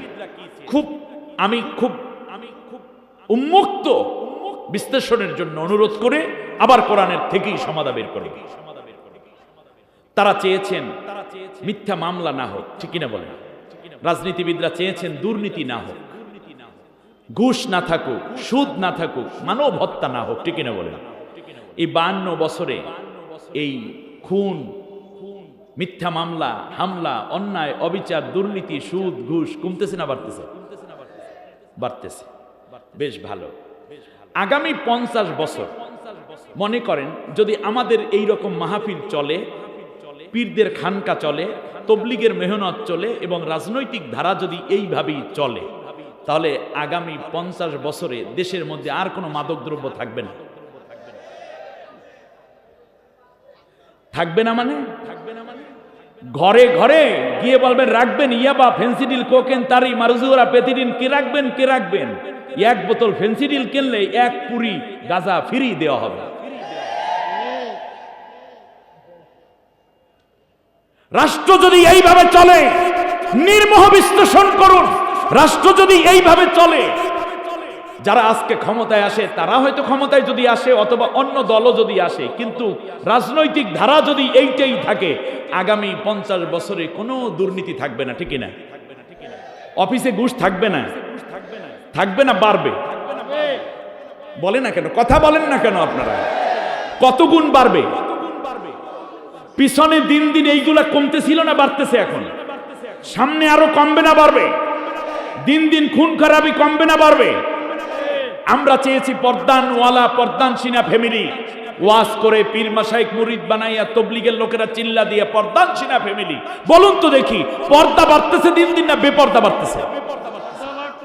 আগামী 50 বছর যদি এই ধারায় দেশ চলে, তাহলে আমি হয়তো থাকবো না, আমার পাশের ইকবাল ভাই থাকবেন না, এই মুরব্বী থাকবেন, আমরা হয়তো 50 বছর অনেকেই থাকবো না। কিন্তু বলুন তো দেখি বেপর্দার অবস্থা কোন পর্যায়ে গিয়ে পৌঁছবে? পীর সাহেব কাপড় থাকবে না। ওই পীর সাহেবের খানকার পাশে দক্ষিণ পাশ দিয়ে বানাইবে একটা মদের দোকান, উত্তর পাশ দিয়ে বানাইবে একটা জিনাকারের ক্লোজ কোয়ার্টার। আর হুজুরকে বলবে আপনারা ধর্ম নিয়ে থাকেন, দেশ দিয়ে তো আপনাদের দরকার নাই। আর হুজুরেরা কলবের দিকে মোতাওয়াজ্জা হয়ে হয়তোবা কলস পরিষ্কার করবে, আল্লাহর এই সমাজটা নষ্ট করে বাতিলরা দখল করে নেবে।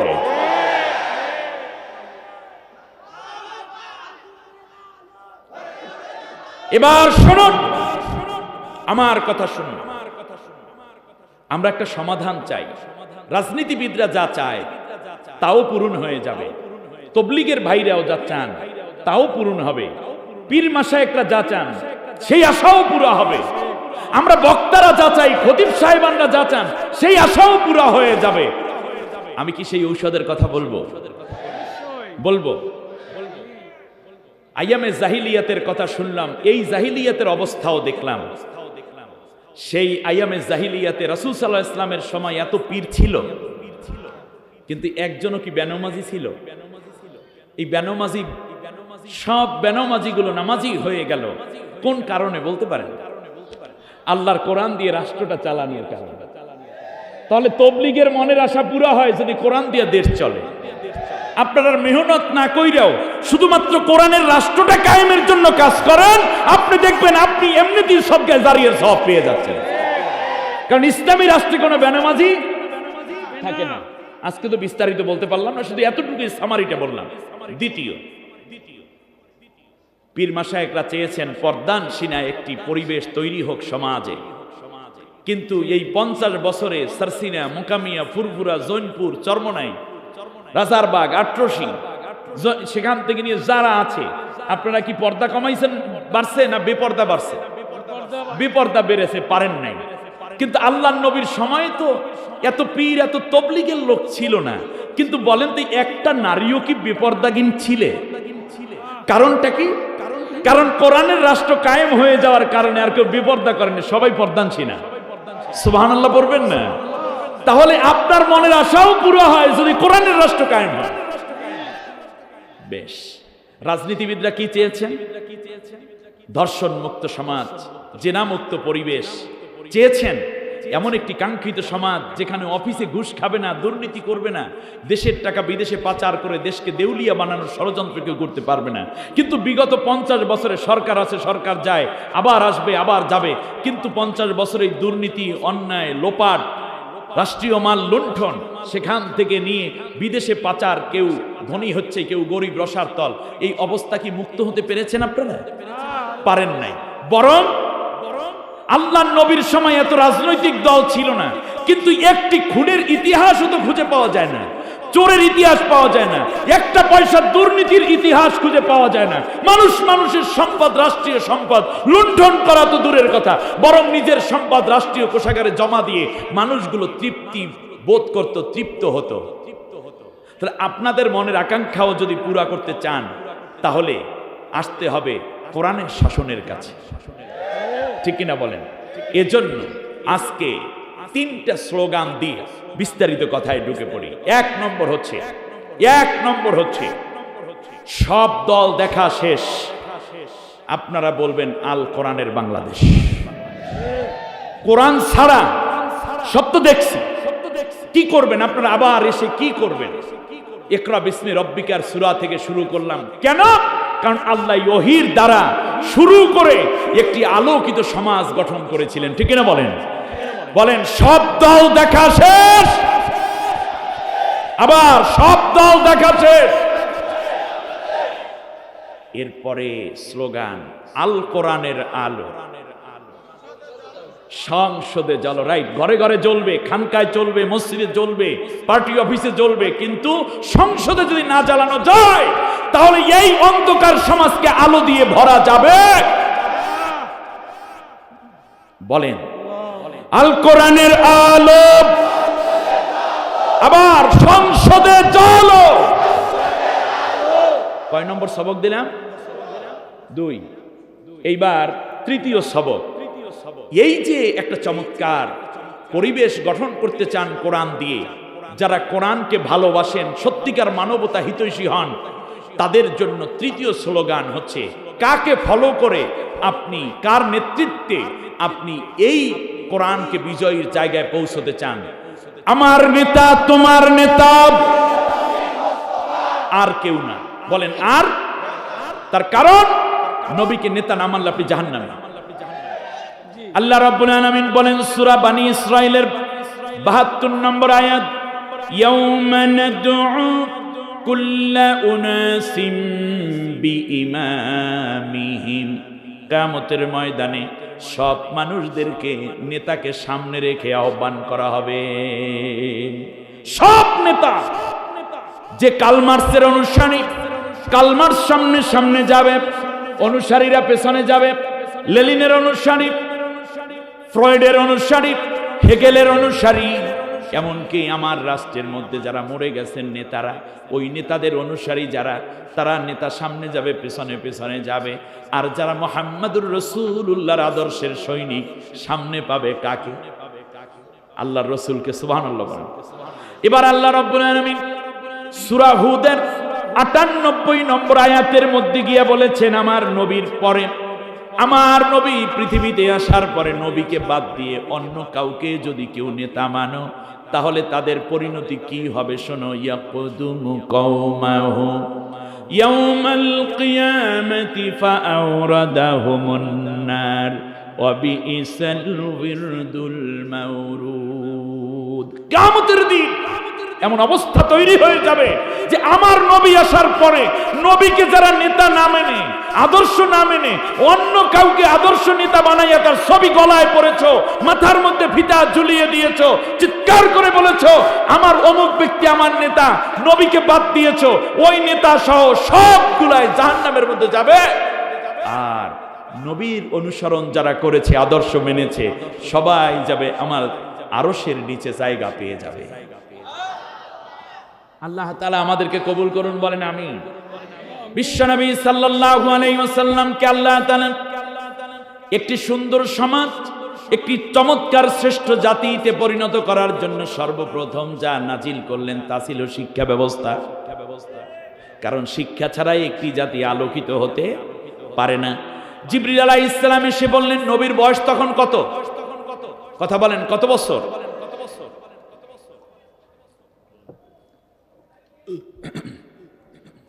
40 বছর বয়সের সময় আল্লাহ রাব্বুল আলামিন রাসূলকে সর্বপ্রথম মানবতার কল্যাণের সিলেবাস নাজিল করলেন। বলুন মারহাবা। আপনারা কি মুক্তি পেতে চান? দুনিয়ায় মুক্তি, আখিরাতে নাজাত পেতে চান? তাহলে এই কথাগুলো আপনার আজকে নিয়ে যেতেই হবে। আল্লাহ রাব্বুল আলামিন বলেন ইকরা। জিবরিল আলাইহিস সালাম এসে বললেন ইকরা।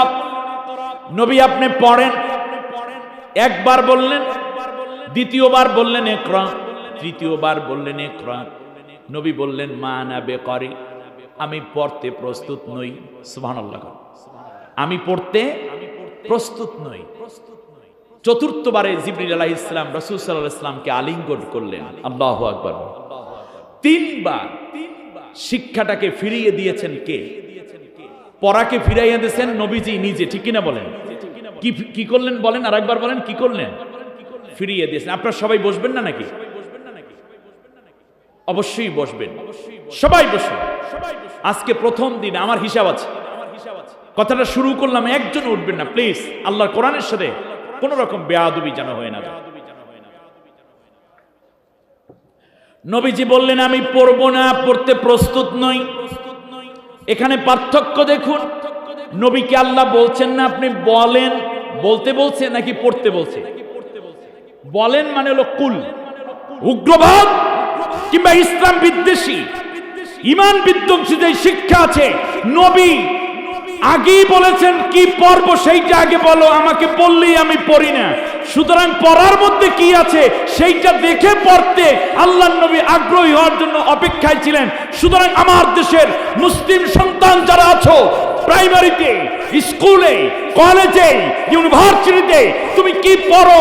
শুধু পড়াই না, বরং সেই পড়ার মধ্যে আল্লাহর কথা না থাকলে সেই পড়া নবীও যেমন পড়তে রাজি হয় নাই, তুমিও সেই পড়ার প্রতি আগ্রহী হতে পারো না। যখন জিবরিল বললেন ইকরা বিসমি রব্বিক,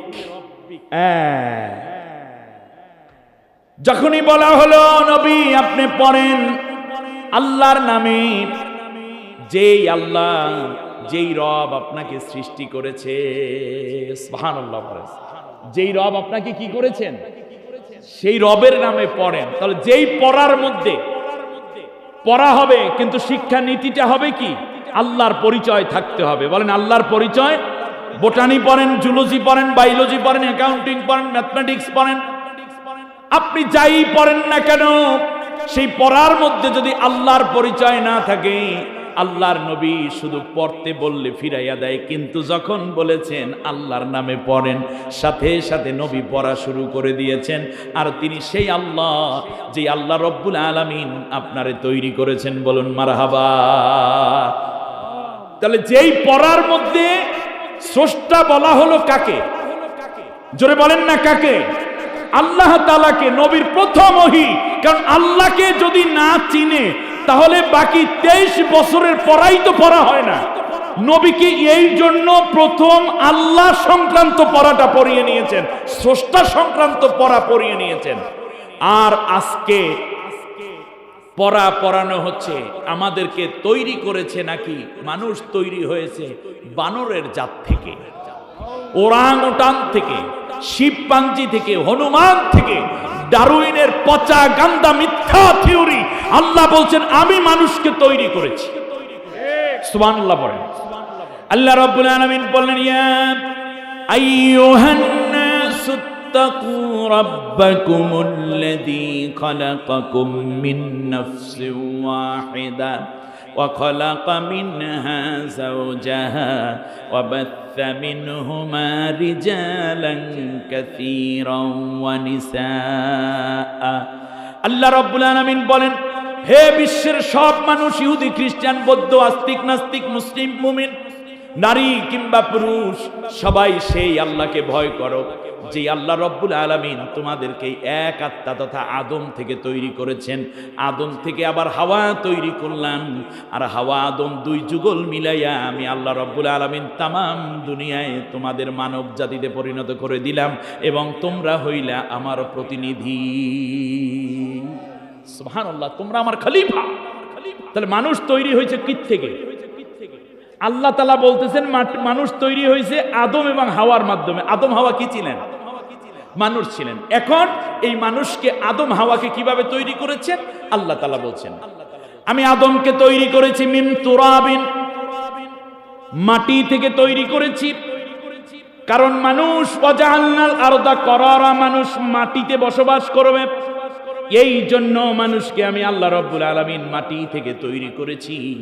আল্লাহ সুবহানাহু ওয়া তাআলা বললেন, ও দুনিয়ার মানুষেরা শোনো, ওয়ালাকাদ খালাকনাল ইনসানা মিন সুলালাতিন মিন তিন সুম্মা জাআলনাহু নুতফাতান ফি করারিম মাকিন ثم خلقنا النطفة علقة فخلقنا العلقة مضغة فخلقنا المضغة عظاما فكسونا العظام لحما ثم أنشأناه خلقا آخر فتبارك الله أحسن الخالقين। আল্লাহ রাব্বুল আলামিন বলেন, আমি মানুষকে তৈরি করেছি মাটির নির্যাস থেকে। বলতে পারেন হুজুর মাটির আবার নির্যাস কি? হ্যাঁ, আপনি কলা খেয়েছেন, কলা গাছ কি খেয়েছে? মাটির রস খেয়েছে, চাল খেয়েছেন, কিন্তু ধানের গাছটাই কি খেয়েছে? আপনি গরুর দুধ খাইলেন, গোশত খাইলেন, আপনি এবার বলুন তো দেখি গরু কি খেয়েছে, ঘাস কি খেয়েছে? এটলিস্ট সব কিছু কিন্তু মাটির থেকেই আসলো। আল্লাহ রাব্বুল আলামিন বললেন, এরপরে আমি আল্লাহ তোমার বাবার স্পার্ম তৈরি করলাম, তোমার মায়ের মধ্যে দিলাম ওভাম, দুইটাকে জয়গোট করে আমি আল্লাহ রাব্বুল আলামিন ফি করারিম মাকিন, এক নিশ্চিদ্র নিরাপত্তা জায়গার মধ্যে, রেহেমের মধ্যে স্থাপন করলাম। এরপরে আমি আল্লাহ তাআলা আবার কি করলাম শোনো, ফি যুলুমাতিন সালাসা, তিনটা গহীন অন্ধকারের মধ্যে আমি আল্লাহ রাব্বুল আলামিন তোমার রক্তপিণ্ডকে আমি আল্লাহ গোশত বানাইলাম, গোশতপিণ্ডকে আমি আল্লাহ রাব্বুল আলামিন বৃদ্ধি করে হাড্ডি বানাইয়া দিলাম, নাকের জায়গায় নাক, চোখের জায়গায় চোখ দিলাম, হাত পা সুন্দর করে দিয়া ব্রেনটা দিয়া দিলাম, heart, blood valve, kidney, blood valve, kidney, এমনি করে করে পাকস্থলী হয়ে তোমার শিরাগুলো গোটা শরীরের মধ্যে ছড়াইয়া দিয়া 3 মাসের মাথায় আমি আল্লাহ একটা রূহ দিয়া তোমাকে মানবাকৃতি দান করে দিলাম। এরপরে আমি আল্লাহ তাআলা উপরে চামড়ার ছাউনি দিয়া দিলাম। 9 মাস 10 দিন কিংবা 10 মাস পর্যন্ত তোমার মায়ের গর্ভে তুমি থাকলা। এরপর পূর্ণ আকৃতি দিয়ে আমি পৃথিবীতে তোমারে বানাইলাম। এবার বলেন তো দেখি, মানুষ বানরের পেট থেকে বের হয়েছে নাকি মা বাবার মাধ্যমে এসেছে? কখনো বলেছেন ফি করারিম মাকিন, কখনো বলেছেন সলসালিন কাল ফাখর, কখনো বলেছেন মিম্মাইন দাফিক, দ্রুত গতি সম্পন্ন মাটি থেকে, পানি থেকে, কখনো বলেছেন মিম্মা ইম্মাহিন মিন তিনিল লাযিব। বিভিন্ন জায়গায় আল্লাহ রাব্বুল আলামিন বলেছেন। আল্লাহ তাআলা বলেন, মানুষকে আমি আল্লাহ রাব্বুল আলামিন তৈরি করতে একটা সময় নিয়েছি, তার কারণে পৃথিবীতে যা কিছু আছে আমি বলেছি কুন ফায়াকুন, হও হয়ে গেছে। কিন্তু মানুষটাকে আমি তৈরি করতে 10 মাস সময় নিলাম। এজন্য তার কারণ আহসানুল খালিকিন, আমি আল্লাহ উত্তম যে স্রষ্টা, এই বান্দা যেন কোনোদিন ভুলে না যায়। তুমি ধর্ম না মানতে পারো, কিন্তু আল্লাহ হিসাবে, স্রষ্টা হিসাবে অন্য কাউকে মাইনো না, আমাকে মানো। তোরে সৃষ্টি করেছি আমি, এবং মানুষের জাত তুই, তুই বানরের জাত না। আজ শিক্ষা ব্যবস্থায় ডারউইনের থিওরি ঢুকানো হয়েছে ক্লাস 6-7 এর বইয়ের মধ্যে। এই যে ট্রান্সফর্মিজম, এই যে বিবর্তনবাদটাকে, এটা একটা মিথ্যা, বিজ্ঞানীরাও বলেছে মিথ্যা। আমি ওই দিকে বেশি না গিয়ে শুধু এতটুকু বলবো, বিশ্বের 2য় বৃহত্তম মুসলিম রাষ্ট্রে আল্লাহকে অস্বীকার করে স্রষ্টা হিসাবে, বানরের জাত হিসাবে উত্থাপন করেছে যারা। কয়দিন আগে মাননীয় প্রধানমন্ত্রীর কাছে একটা ওলামা টিম চলে গেছে। আপনারা জানেন দারুন নাজাত মাদ্রাসার প্রিন্সিপাল মাওলানা আবু বকর সাহেব এবং সিলেটের ফুলতলি দরবারের মাওলানা মাহবুব সাহেব সহ 7 সদস্য বিশিষ্ট একটা কমিটি অর্থাৎ প্রধানমন্ত্রীর সাথে দেখা করেছেন। প্রধানমন্ত্রীর কাছে যখন বলা হলো শিক্ষা ব্যবস্থাতে এইগুলো ঢুকানো হয়েছে, ক্লাস 6-এর বইয়ের মধ্যে পুরুষের ছবি, একটা ছেলের ছবি, একটা মেয়ের ছবি পাশাপাশি এঁকে তাদের অঙ্গগুলো আইডেন্টিফাই করছে। এই বক্ষ, মেয়েদের বক্ষ ভিন্নভাবে এঁকেছে, ছেলেদের বক্ষ আলাদা। আমি আর আজকে এই কথাগুলো বলতে পারছি না। আমি মাদ্রাসায় 6-এ পড়ুয়া একটি ছেলে কিংবা একটি মেয়ে, তাকে কি মেডিকেল পড়াচ্ছে নাকি অশ্লীলতা শেখানোর জন্য? এমনকি ছবি দুইটাই এঁকেছে একটু কালার কালার করে, এরপরে তাদের অঙ্গ প্রত্যঙ্গগুলো এমনকি তাদেরকে পড়ানো হয়েছে, অর্থাৎ তাদের কোনো পাজামা প্যান্ট সহ ছবি আঁকা হয়নি, উলঙ্গ ছবি এঁকে তারপরে কোন জায়গা দিয়ে পুরুষের ব্যবহার হবে, পুরুষের এই অঙ্গের নাম কি, বাচ্চা কোন জায়গায় ধারণ হয়, এই পড়াগুলো পড়ানোর দ্বারা মৌলিকার্থে তারা বাচ্চাদের মেধাশক্তি বিকশিত করেনি, বরং বর্তমান এই কাজগুলোর দ্বারা মূলত, যেহেতু 6-এ পড়লে একটি ছেলে নতুন বালেগ হয়, মেয়েও বালেগা হয়ে ওঠে, এই সহশিক্ষার মাধ্যমে তারা যেন জিনা ব্যভিচারে লিপ্ত হয়ে এই 6-এর বছরই চরিত্র নষ্ট হতে পারে, সেই পাই তারা করে নাস্তিকরা এই শিক্ষা ব্যবস্থা লুকিয়ে যদি কেন বলে।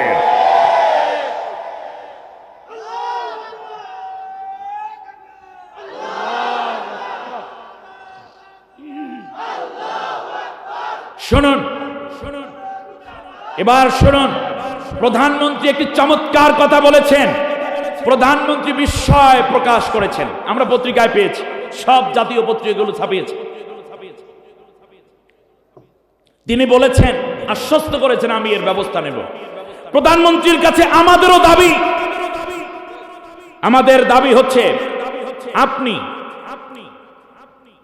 খুব কম সময়ের মধ্যে এই শিক্ষা বোর্ডের যারা নিয়োজিত আছে, পাঠ্যপুস্তক প্রণয়ন কমিটি এবং প্রবন্ধ সহ অন্যান্য বিষয়গুলো যারা দিয়েছে তাদেরকে বহিষ্কার করুন, তাদেরকে এই জাতি থেকে আলাদা করে দিন। আপনার বিরুদ্ধে, আপনার দলের বিরুদ্ধে, আপনার শাসনের বিরুদ্ধে পরিচালিত একটি চূড়ান্ত ষড়যন্ত্র এই গাদ্দারেরা করছে, ঠিক কিনা বলেন? এটা মুসলমানের দেশ, মুসলমানদের টাকা দিয়ে বাংলাদেশে বই ছাপা হয়, মুসলমানদের জমিনের উপর স্কুল কলেজ প্রতিষ্ঠিত হয়, মুসলমানদের ট্যাক্সের টাকা দিয়ে রাষ্ট্রের ব্যয়ভার বহন করা হয়। এই দেশে মুসলমানদেরকে নাস্তিক বানানোর জন্য নয়। 100 জন স্টুডেন্টের মধ্যে 95 জন মুসলমান সন্তান ক্লাসে থাকে, সেখানে দুর্গা দেবীর কাহিনী কিংবা এই যে লক্ষ্মী পূজার ফজিলত অথবা পাঠা বলির উপকারিতা, শ্রীকৃষ্ণের জীবনী মুসলমানদের বাচ্চার পড়ার দরকার নাই। কোরআন পড়াই শেষ হয় না, শ্রীকৃষ্ণের নষ্ট জীবনী মুসলমানের বাচ্চারা কখন পড়ে? সুতরাং ওরা যারা পড়ার তাদেরকে পড়তে দেন। আমার মুসলমান সন্তানদের ঈমান আমল নষ্ট করার জন্য চূড়ান্ত একটি ষড়যন্ত্রের অংশ হিসাবে এবছর পাঠ্যপুস্তকে পুনরায় সংশোধনী আনা জোর দাবি করছি। আর না হলে বাংলাদেশের মুসলমান সন্তানরা ইমানদার থাকতে পারবে না, একটি নাস্তিক্য অথবা হিন্দুত্ববাদে পরিণত হবে। বিধায় আজ তীব্র প্রতিবাদ করে প্রশাসন সহ সকলের প্রতি দৃষ্টি আকর্ষণ করছি, এই শিক্ষানীতি, শিক্ষা ব্যবস্থা বন্ধ করে আল্লাহ রাব্বুল আলামিনকে যে চেনা যায় সেই প্রণীত শিক্ষা ব্যবস্থা আগের মতো চালু করুন। আর না হলে এর পরিণতি খুব খারাপ হবে। পুলিশে কি মুসলমান নাই? র্যাবে মুসলমান নাই?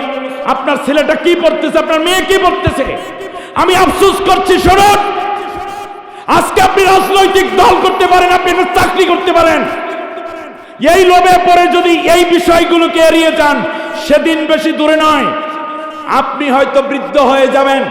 আপনার বিল্ডিং এ কিংবা আপনার ফ্ল্যাটে অথবা বাড়িতে ছোট্ট একটা কর্নারে আপনি কাত হয়ে পড়ে থাকবেন, দাঁড়াতে পারবেন না বার্ধক্যের কারণে। সেই মুহূর্তে আপনার নাতিকে বলবেন, আমাকে এক গ্লাস পানি দাও, আমাকে একটা রুটি দাও, একটু চা দাও। আপনার নাতি আপনার কাছে চা নিয়ে যাবে, এক হাতে মদের বোতল আর এক হাতে চা নিয়ে যাবে।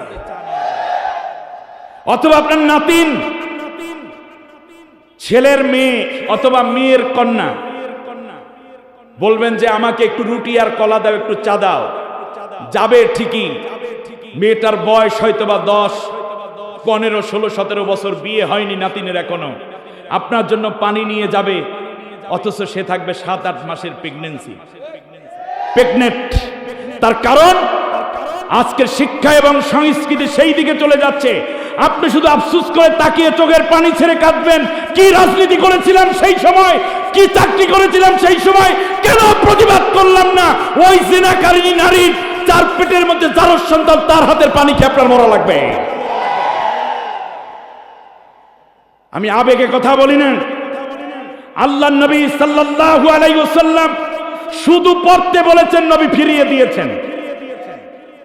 অতএব আজ মুসলিম ছাত্র, মুসলিম ছাত্রী, মুসলিম অভিভাবকদের কাছে আমার দাবি, যেই শিক্ষা এখন দেয়া হয়েছে, এই বইয়ের এই গল্প প্রবন্ধ যেগুলো ইসলাম বিরোধিতা আছে, নাস্তিকবাদকে প্রতিষ্ঠিত করা হয়েছে, যতদিন পর্যন্ত এই পাঠ্যপুস্তক পুনরায় ছাপিয়ে আমার সন্তানের কাছে দেওয়া না হচ্ছে, ততদিন আপনার সন্তানকে পড়তে দিয়েন না। পড়া বন্ধ থাকবে। যেই পড়া পড়ে সন্ত্রাসী হয়, চাঁদাবাজ হয়, জিনাকার হয়, শিক্ষিত মানুষগুলো দুর্নীতি করে, ঘুষ খায়, সুদ খায়, জেনা করে, এই শিক্ষা বাংলাদেশের জন্য প্রযোজ্য নয়। ইকরা বিসমি রাব্বিকাল্লাযী খালাক। তার কারণ শিক্ষার মাধ্যমে আল্লাহরে চেনা যায়। সুবহানাল্লাহ বলেন। শিক্ষার মাধ্যমে কাকে চেনা যায়? এই জন্য আল্লাহ রব্বুল আলামিন সর্বপ্রথম বানাইয়া দিলেন ইকরা মানে পড়ো। আর সবচেয়ে বেশি পড়া হয় যেই কিতাব, তার নাম কোরআন। সুবহানাল্লাহ। আল্লাহ রব্বুল আলামিন জিবরিলকে যখন বললেন তুমি শুধু ইকরা বলবা, নবী কয় পড়বো না। কেন পড়বেন না? দুইটা কারণে নবী পড়তে চান নাই। এক নম্বর হলো বিশ্বনবী সাল্লাল্লাহু আলাইহি ওয়াসাল্লামের সামনে এইভাবে একটা নূরের ফলক এনে জিবরিল আলাইহিস সালাম বললেন ইকরা, আপনি পড়েন। বলেন তো কি পড়েন? বলেন না, বরং যদি বলতে বলতো তাহলে 6-7 এই 11-12 মাসের একটা বাচ্চাকেও যদি বলা হয় ওই দেখা যায় তাল গাছ ওই আমাদের গা, দেখবেন বাচ্চারা কিন্তু আরবি মানে বাংলা ভাষায় ছেলে মেয়েরা কিন্তু পড়েন, ওই দেখা যায় তাল গাছ ওই আমাদের গা, ওই আমাদের না বলতে পারলো ওই আমাদের, এ বলে বলে ওই আমাদের গা, ওইখানেতে বাত কলে কানা বগিল থা, এভাবেও বলতে পারে, কারণ ও বাংলা ভাষা। তাই নবী সাল্লাল্লাহু আলাইহি ওয়াসাল্লামের বয়স 40, তিনি আরাবিয়ান। তাহলে ইকরা বিসমি রাব্বিকাল্লাযী খালাক এটাকে বলা কোনো ব্যাপার? কিন্তু নবীকে বলতে বলা হয়নি, বলা হয়েছে কি করতে? পড়তে। এর মানে হচ্ছে অক্ষর ছিল সামনে ধরা। নবী বলছেন আমি তো এই অক্ষর দিকে দিকে পড়তে অভ্যস্ত না। এই একটা কারণ। আর দ্বিতীয় হচ্ছে রাসূল সাল্লাল্লাহু আলাইহি ওয়াসাল্লাম দেখলেন এই পড়ার মধ্যে কি আছে তা তো বলো না, বই একটা ধরাইয়া দিলেই আমি পড়ি না, বরং পড়াটা কি আছে সেইটা আগে দেখতে হবে। অতএব নবীর উম্মত হিসাবে 40 বছরে আল্লাহর নবী একটা পড়াও পড়েন নাই, অথচ তিনি হইলেন বিশ্বের সবচেয়ে শ্রেষ্ঠ জ্ঞানী, বিজ্ঞানী, শিক্ষক এবং আদর্শ মহাপুরুষ। ঠিক না বলেন? অতএব যেই শিক্ষা নষ্ট বানায় সেই শিক্ষা না পড়ে বরং না পড়াটার মধ্যেও জ্ঞান আছে। আমি আপনাকে পড়তে ডিসকারেজ করছি না, কিন্তু যেই পড়ার পরে আজকে রাষ্ট্রের কোটি কোটি টাকা যারা দুর্নীতি করলো তারা শিক্ষিত না অশিক্ষিত? শিক্ষিত। যারা ঘুষ খায় তারা শিক্ষিত না অশিক্ষিত? যারা দুর্নীতি করে তারা শিক্ষিত না অশিক্ষিত? মানুষের সম্পদ লুণ্ঠন করে তারা শিক্ষিত না অশিক্ষিত? আমার দেশের পান বিক্রেতা, রাজমিস্ত্রি, অটোওয়ালা, ভ্যানওয়ালা, শিক্ষক, কৃষক কিংবা এরা যারা আছে তারা তো দুর্নীতি করে না, তারা তো অন্যায় করে না, মসজিদের ইমাম সাহেব তো চুরি করে না। অতএব বোঝা যাচ্ছে যারা শিক্ষিত হয়ে দুর্নীতি করে তারা শিক্ষা নামের কলঙ্ক। তার কারণ যেই পড়া পড়লে মানুষ হওয়া যায় না, সেই পড়া মানুষ হওয়া যায়, যেই পড়া পড়লে সেই পড়া আমাদের ইউনিভার্সিটিগুলো থেকে মুছে ফেলা হয়েছে। এখন কচি ব্রেইনের মধ্যেও যেন এই নাস্তিকবাদ ঢুকাইয়া বাহিরের দিকে মারিয়াছে, যত ভেতরের দিকেও তত গন্তিতে সবাই বাড়িয়া চলিবে গরু ছাগলের মতো। একটি মনুষ্যত্বহীন শিক্ষা ব্যবস্থা আমাদের সামনে কায়েম করার পায়তারা করা হচ্ছে। প্রধানমন্ত্রী এবং শিক্ষা সংশ্লিষ্ট সকলকে আমি জোর দৃষ্টি আকর্ষণ করছি, এই ধরনের ভণ্ডামি কথাগুলোকে যদি অমিট করে আবার কোরআন এবং সুন্নাহর ভিত্তিতে যে প্রণীত কথাগুলো আছে এগুলো সংযোজন না করা হলে বাংলাদেশের মুসলমান অভিভাবক এবং সন্তান ছাত্ররা কেউ আপনাদের এই শিক্ষায় সাড়া দিবে না, সবাই পড়া বন্ধ রাখবে। আমার ঈমান আগে, আমার ঈমান। খলাকাল ইনসানা মিন আলাক, মানুষকে তৈরি করেছি আলাক থেকে। আলাক মানে ঝুলন্ত একটা বস্তু। সুবহানাল্লাহ। দুইটা জয়গঠ করলাম, তারপরে আস্তে আস্তে করে আমি তোমাদেরকে চমৎকার মানুষ রূপে দান করলাম। সুবহানাল্লাহ। সম্মানিত ভাইরা, আমি এই ফাঁকে 1 মিনিট একটা অনুরোধ করব। যাদের একান্ত হাজত প্রয়োজন অথবা অনেকক্ষণ বসার পরে একটু পা ধরে গেছে, কোরআনের ময়দানে পা ধরাটুকু একটু ঝিমঝিম করাটাও তো একটা সওয়াবের কাজ, ঠিক না? জায়গায় বসি এ কাজটুকু দুরূদ পড়েন, দুরূদ পড়লে পা যে ঝিমঝিম করে এটা সেরে যায়। আপনি এখন ট্রাই করেন, বেশি দূরে যাওয়ার দরকার নেই। পায়ের মধ্যে জিম দেয় না, জি করে, আপনি এই জিম কাটানোর জন্য আপনি 2-1 বার দুরূদ পড়েন আর পাটা একটু মুভ করেন, দেখবেন দুরূদ শরীফের বরকতে আল্লাহ এটা মাফ করে দিয়েছে। এটা পরীক্ষিত আমার আমল, এরকম ব্যক্তিগত আমল। এটা এখন করেন, দেখবেন এখন ভালো হয়ে গেছে। আমার বন্ধুগণ, এবারে আসেন আল্লাহ রাব্বুল আলামিন, যে কথা আমি বলতেছিলাম, যারা একটু বাইরে যাচ্ছেন দেখেন আপনাদের দিকে তাকিয়ে আছে এই হলুদ কাপড়গুলো। 2 জন তালবে আলিম 2 প্রান্ত ধরে রেখেছে। আপনাদের কাছে চাচ্ছে এই দারুল আমান ট্রাস্ট যেন তার স্বকীয়তা বজায়। 2টা বছর মাহফিল হয় নাই বিধায় আপনারাও দান করতে পারেন নাই, কিন্তু মাদ্রাসা তো বন্ধ হয় নাই, ট্রাস্টের হিফজখানা বন্ধ হয় নাই, এতিমখানা বন্ধ হয় নাই। শত শত কত এতিমখানায় কত ছাত্র আছে? 75 জন ইয়াতিম। আপনারা যদি প্রত্যেকে 1000 টাকা করে দিয়ে যান, আপনাদের কিছুই কমবে না। বিগত 2টা বছর এবং এই বছর মোট 3 বছর মিলিয়ে যদি প্রতি বছর আপনি 100 টাকা করেও দিতেন, এবছর কিন্তু 300 টাকার হক তারা পায়, ঠিক কিনা বলেন? অতএব ইয়াতিম দেখুন দ্রব্যমূল্যের ঊর্ধ্বগতি, এরপরে পড়ালেখায় ইত্যাদি ইত্যাদি, মানে সার্বিক খরচের দিকে বিবেচনা করে আপনি এই দাঁত ছিল না মুখে তরল খাবার দিলেন আল্লাহ মা জননীর বুকে, তোমার মা জননীর বুকে, ঠিক না? সেই আল্লাহ রে ভুইল না রে, সেই আল্লাহর বিধান কায়েমে থাকিও সজাগ, সেই আল্লাহর হুকুম পালনে থাকিও সজাগ। আল্লাহ রে ডাক রে বান্দা, আল্লাহ রে ডাক, আল্লাহ রে ডাকতে ডাকতে, আল্লাহ রে ডাকতে ডাকতে জীবন কেটে যায়।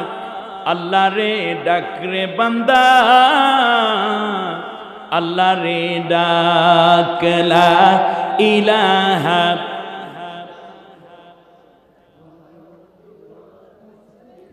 লা ইলাহা ইল্লাল্লাহু মুহাম্মাদুর রাসূলুল্লাহ সাল্লাল্লাহু আলাইহি ওয়াসাল্লাম।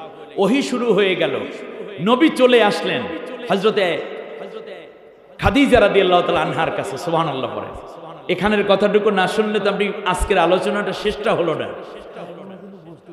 হ্যাঁ, সবাই বসেন, টাকা দেওয়ার দরকার নাই। চমৎকার কথা বলতে, টাকা না দিলেও বসেন।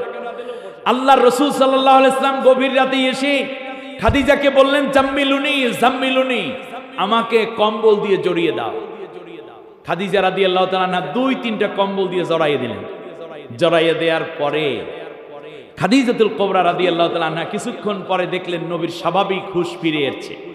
জিজ্ঞেস করলেন, আপনার কি হয়েছে হে কাসেমের আব্বা, ইয়া আবাল কাসেম, কাসেমের বাবা আপনার হয়েছেটা কি?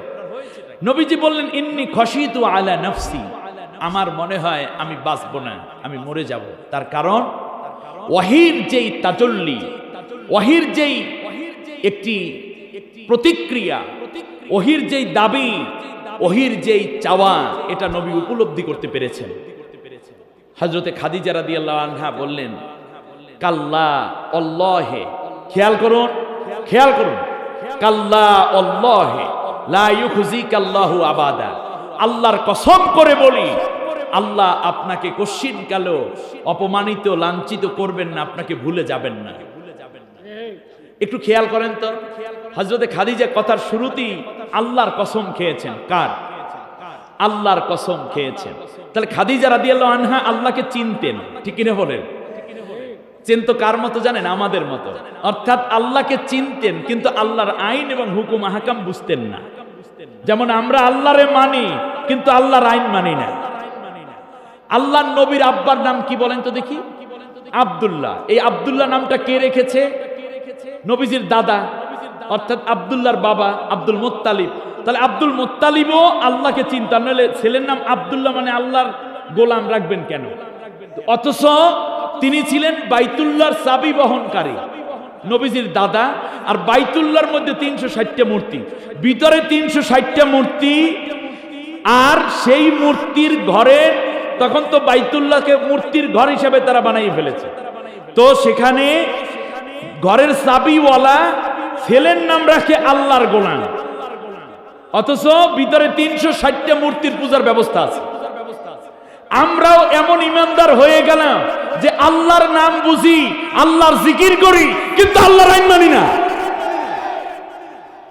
খাদিজা রাদিয়াল্লাহু তাআলা আনহা এভাবেই বললেন, আল্লাহর কসম, ওয়াল্লাহি লা ইউখজিক আল্লাহু আবাদা, আল্লাহ আপনাকে ছেড়ে দিবেন না, চলে যাবেন না, আল্লাহ আপনাকে সম্মানিত করবেন। কারণ কি? ইন্নাকা লাতাসিলুর রাহমা, আপনি রেহেমের হক আদায় করেন। সুবহানাল্লাহ বলেন। অতাকসিবুল মাদুমা তুকসিবুল মাদুমাও হয়, যে আপনি মানুষকে, বিবস্ত্র মানুষকে, বস্ত্রহীনকে বস্ত্র দেন। এই যে শীত, আপনারাও যদি কাউকে একটা মাফলার দেন, একটা সোয়েটার দেন, একটা চাদর দেন, হ্যাঁ, একটা কোট দেন, একটা কম্বল দেন, এটাও নবীর একটা সুন্নাত। অতুখরিমুদ দাইফা, আপনি মেহমানকে সম্মান করেন। অতহমিলুল কাল্লা, আপনার দ্বারা মানুষের বোঝা বহন হয়। বোঝা মানে কি? বোঝা মানে হচ্ছে ঋণের বোঝা। নবীর কাছে আসলে নবীজি সাল্লাল্লাহু আলাইহি ওয়াসাল্লাম তাকে নিজের টাকা দিয়ে ঋণ মওকুফের ব্যবস্থা করে দিতেন। কেউ যদি আবু জেহেল, আবু লাহাবদের দ্বারা নির্যাতিত হতেন, রাসূল সাল্লাল্লাহু আলাইহি ওয়াসাল্লাম নিজের থেকে ভর্তুকি দিয়ে তার পেরেশানি দূর করে দিতেন। নবীজি বলেছেন, পৃথিবীতে কেউ যদি কারো ছোট্ট একটা বোঝা বহন করে, আল্লাহ কিয়ামতের দিন তার অনেক বড় একটা বোঝা হালকা করে দিবেন। এমনকি রাস্তাঘাটে যদি কোনো বৃদ্ধ মানুষ বোঝা বহন করতে কষ্ট হতো, নবীজি সাল্লাল্লাহু আলাইহি ওয়াসাল্লাম তাদের বোঝাও বহন করে তাদের বোঝা হালকা করে দিতেন। তো নবীর সুন্নত হলো পেরেশানি, টেনশন, হেজিটেশনের বোঝা, ঋণের বোঝা কমানো না বাড়ানো? কমানো। কিন্তু সেই নবীর উম্মতেরা মিথ্যা মামলা দিয়ে কাউকে ঘর ছাড়া করা হচ্ছে, বাবার জানাজায় ছেলে পর্যন্ত এসে উপস্থিত হতে পারছে না, অনেক মামলার আসামি। ঈদের দিন সন্তানদের সাথে দেখা করতে পারছে না, স্ত্রীর সাথে মিলে সন্তানদেরকে নিয়ে ঈদ করতে পারছে না, জেলের মধ্যে আটকা, কিংবা দূরে দূরে থাকতে হচ্ছে। সামান্য হাত একটুখানি প্যারোলে মুক্তি পেয়ে মায়ের জানাজায় সন্তান হাজির, জানাজা পড়াবে, হাতের শিকলটা পর্যন্ত খুলে দেওয়ার সাহস হয় না। এগুলো কি? এগুলো মানুষের বোঝা বাড়িয়ে দেয়া হয়েছে। এটা নবীর উম্মত না, এটা আবু জেহেলের উম্মতদের কাজ। সোজা কথা, আমরা কার উম্মত? নবীর উম্মত। আমরা কি মানুষের বোঝা হালকা করব নাকি ভারী করব? আমি প্রশাসনের ভাইদেরকে জোর দাবি করছি, আপনি আমার কলিজার ভাই, ইমানের ভাই, কোন নির্দোষ মানুষ কষ্ট দিবেন না। তাহলে একদিনে এই কষ্টে আপনি অথবা আপনার সন্তানকে পড়তে হবে। এই কষ্টের যন্ত্রণা আপনারাকে আল্লাহ উপলব্ধি করাইয়া তারপরেই কেবল পৃথিবী থেকে বিদায় করাবে। অতঈনু আলা নাওয়াইবিল হক, এবং হকের পথে, সত্যের পথে অর্থ ব্যয় করেন। এই যে গুণাগুণগুলো খাদিজা রাদিয়াল্লাহু আনহা বলতেছেন, এটা কি নবী হওয়ার পরের গুণ নাকি আগের গুণ? আগের। এই গুণগুলো আমাদের মধ্যে থাকতে হবে। ইয়াতিমখানায় আপনি দান করবেন না, কাকে করবেন? এই সন্তানরা আপনার জন্য সুপারিশ করবে। আল্লাহ রাব্বুল আলামিন বলেন, শোনো, আল্লাহর নামে পড়ো যিনি মহা সম্মানিত। এরপর আল্লাহ রাব্বুল আলামিন বলেন, আল্লাযী আল্লামা বিল কলম, মানুষকে আল্লাহ শিখিয়েছেন কলম দ্বারা। তাহলে দেখেন, এক নম্বর হলো পড়া, পড়ালেখা। দ্বিতীয় হচ্ছে পড়ালেখার নীতি। পড়ালেখার নীতি হতে হবে, সেখানে আল্লাহর সাথে পরিচয় থাকতে হবে, ঠিক না? তৃতীয় হচ্ছে পড়ার বাহন। বাহন মানে কাগজ কলম থাকতে হবে। একটি পূর্ণাঙ্গ শিক্ষামূলক ওহী দিয়ে আল্লাহ তাআলা ইসলামের সূচনা করেছিলেন। সুবহানাল্লাহ। এরপর আল্লাহ রাব্বুল আলামিন বলেন, কিছু কিছু মানুষ আছে একাডেমিক এই সিস্টেমের মধ্যে পড়তে যাবে না, কিন্তু তারা কোনোদিনও বকলম হবে না, কোশ্চিনকালেও তাদেরকে মূর্খ বলা যাবে না। বরং আমি আল্লাহ রাব্বুল আলামিন তাদেরকে এমন ভাবে শিক্ষা দিয়ে দেই, মা লাম ইয়ালাম, তারা এমন কিছু পারবে যা এই পৃথিবীর মানুষ জানতো না। এমন কিছু শিক্ষা আমি আল্লাহ রাব্বুল আলামিন তাদেরকেও দান করে দেব। এই শিক্ষিত মানুষগুলো জ্ঞান বিজ্ঞান বুঝতো না, এই দুনিয়ার মানুষগুলো আমি আল্লাহ রব্বুল আলামিন তাদেরকে শিখিয়েছি, আমি আল্লাহ রব্বুল আলামিন তাদেরকে। দেখুন একটা আয়াত দিয়ে শেষ করি। মানুষ মঙ্গল গ্রহে গেছে, আমরা শুনি না, চাঁদের দেশে গেছে। আচ্ছা, মানুষ যে চাঁদের দেশে যাবে এই কথা কোরআনে আল্লাহ বহুত আগেই বলেছেন, সূরা আর রহমানের মধ্যে চলে যান।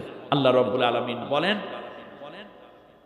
ইয়া মা'শারাল জিন্নি ওয়াল ইনসি ইন ইসতাতা'তুম আন তানফুযু মিন আকতারিস সামাওয়াতি ওয়াল আরদি ফানফুযু লা তানফুযুনা ইল্লা বিসুলতান। হে জিন এবং ইনসান জাতি, তোমরা যদি পারো তাহলে আমার আসমান আর আমার জমিন ছাড়াইয়া অন্য কোথাও চলে যাও। যদি পারো, আমারে যদি আল্লাহ হিসেবে মানতে ভালো না লাগে, আমার ইবাদত আমার আইন মানতে ভালো না লাগে, তাহলে আমার জমিন ছেড়ে অন্য জমিনে চলে যাও। কোথায় যাবা? সেখানে গিয়েও দেখবে আমার কুদরত দ্বারাই আমি বেষ্টন করে রেখেছি। এখানে আল্লাহ তাআলা বলেছেন ইনিস্তাতা'তুম। কোরআনের মধ্যে ইন শব্দের অর্থ হলো যদি, আর ইংলিশে বলে ইফ, ইফ অর্থ যদি। এটাকে দুই ভাবে আল্লাহ তাআলা দুইটা শব্দ দিয়ে প্রকাশ করেছেন। একটি হচ্ছে লাও, লাও অর্থ কি? যদি। আর ইন অর্থ কি? যদি। কিন্তু মজার ব্যাপার আছে, যদি ইন দ্বারা কখনো আল্লাহ চ্যালেঞ্জ করেন, সেই চ্যালেঞ্জ মোকাবেলা করার ক্ষমতা আল্লাহ বান্দাকে দিয়ে মূলত উৎসাহিত করার অর্থে এই কথাটা বলেছেন। বলে যে যদি পারো তাহলে পুকুরে গোসল করে আসো তো দেখি সকালবেলা এই শীতের দিনে। এর মানে বাবা বলছে ছেলেকে মানে কেউ ডুব দিয়ে আসতে পারবে। যদি বলে লাও, লাও দ্বারা যদি আল্লাহ চ্যালেঞ্জ করতেন তাহলে কোনোদিন মানুষ আসমানের দিকে তাদের বিমান কিংবা রকেট উত্থাপন করতে পারত না। ইন, আল্লাহ তাআলা বলছেন লা উকসিমু বিমাওয়াকিআন নুজুম ওয়া ইন্নাহু লাকাসামুল লাউ তাআলামুনা আযীম। এই যে নক্ষত্র দেখো, এগুলোকে গিলে ফেলে, এই রকম জায়গার কসম। বিজ্ঞানীরা বলল এই পৃথিবীর চেয়ে 13 লক্ষ গুণ বড় হলো সূর্যটা। এই 13 লক্ষ গুণ সূর্যকে গিলে ফেলতে পারে এরকম অনেক নক্ষত্র আল্লাহ ওই আসমানের মধ্যে তৈরি করে রেখেছেন। এই নক্ষত্রগুলোকে গিলে ফেলতে পারে এই রকম ব্ল্যাক হোল আল্লাহ তাআলা তৈরি করেছেন। সূরা ওয়াকিয়ার মধ্যে আল্লাহ তাআলা বলছেন 27 নম্বর আয়াতে, এই যে নক্ষত্রগুলোকে গিলে ফেলতে পারে এই জায়গার কসম। বিজ্ঞানীরা বলল আল্লাহর কথা মনে হয় সমস্যা আছে। তারা তালাশ করলো, খুঁজতে খুঁজতে গিয়ে দেখলো হ্যাঁ, ওই মহাশূন্যে আছে, মহাকাশের মধ্যে আছে আবার ব্ল্যাক হোল। ওই ব্ল্যাক হোলের রেঞ্জের মধ্যে যদি কোনো নক্ষত্র চলে আসে, এক টান দিয়ে এই বিশাল বিশাল নক্ষত্রকে গিলে ফেলতে পারে। সুবহানাল্লাহ বলেন। আল্লাহ কোরআনের মধ্যে বলেছেন ওয়াইদাল বিহারু ফুজ্জিরাত, কখনো বলেছেন ওয়াইদাল বিহারু সুজ্জিরাত। কিয়ামতের পূর্বে পানিগুলোকে আগুনে পরিণত করা হবে, সমুদ্রগুলোকে আগুন ধরিয়ে দেওয়া হবে। বিজ্ঞানীরা বলল আল্লাহর কথা ঠিক নাই, মুসলমানদের আল্লাহ এখানে ঠিক মতো বলে নাই। এক বিজ্ঞানী বলল, আর এক বিজ্ঞানী বলল না না, একটু সুন্দর করে দেখো, কারণ কোরআনের প্রথম কথা জালিকাল কিতাবুল লা রাইবা ফিহি। পরবর্তীতে বিজ্ঞানীরা গবেষণা করে দেখলো হায় হায়, আল্লাহর কথাই তো ঠিক আছে। তার কারণ পানি তো পানি না, পানি হলো দুইটা আগুনের সমন্বয় তৈরি। একটা হচ্ছে হাইড্রোজেন আর একটা অক্সিজেন।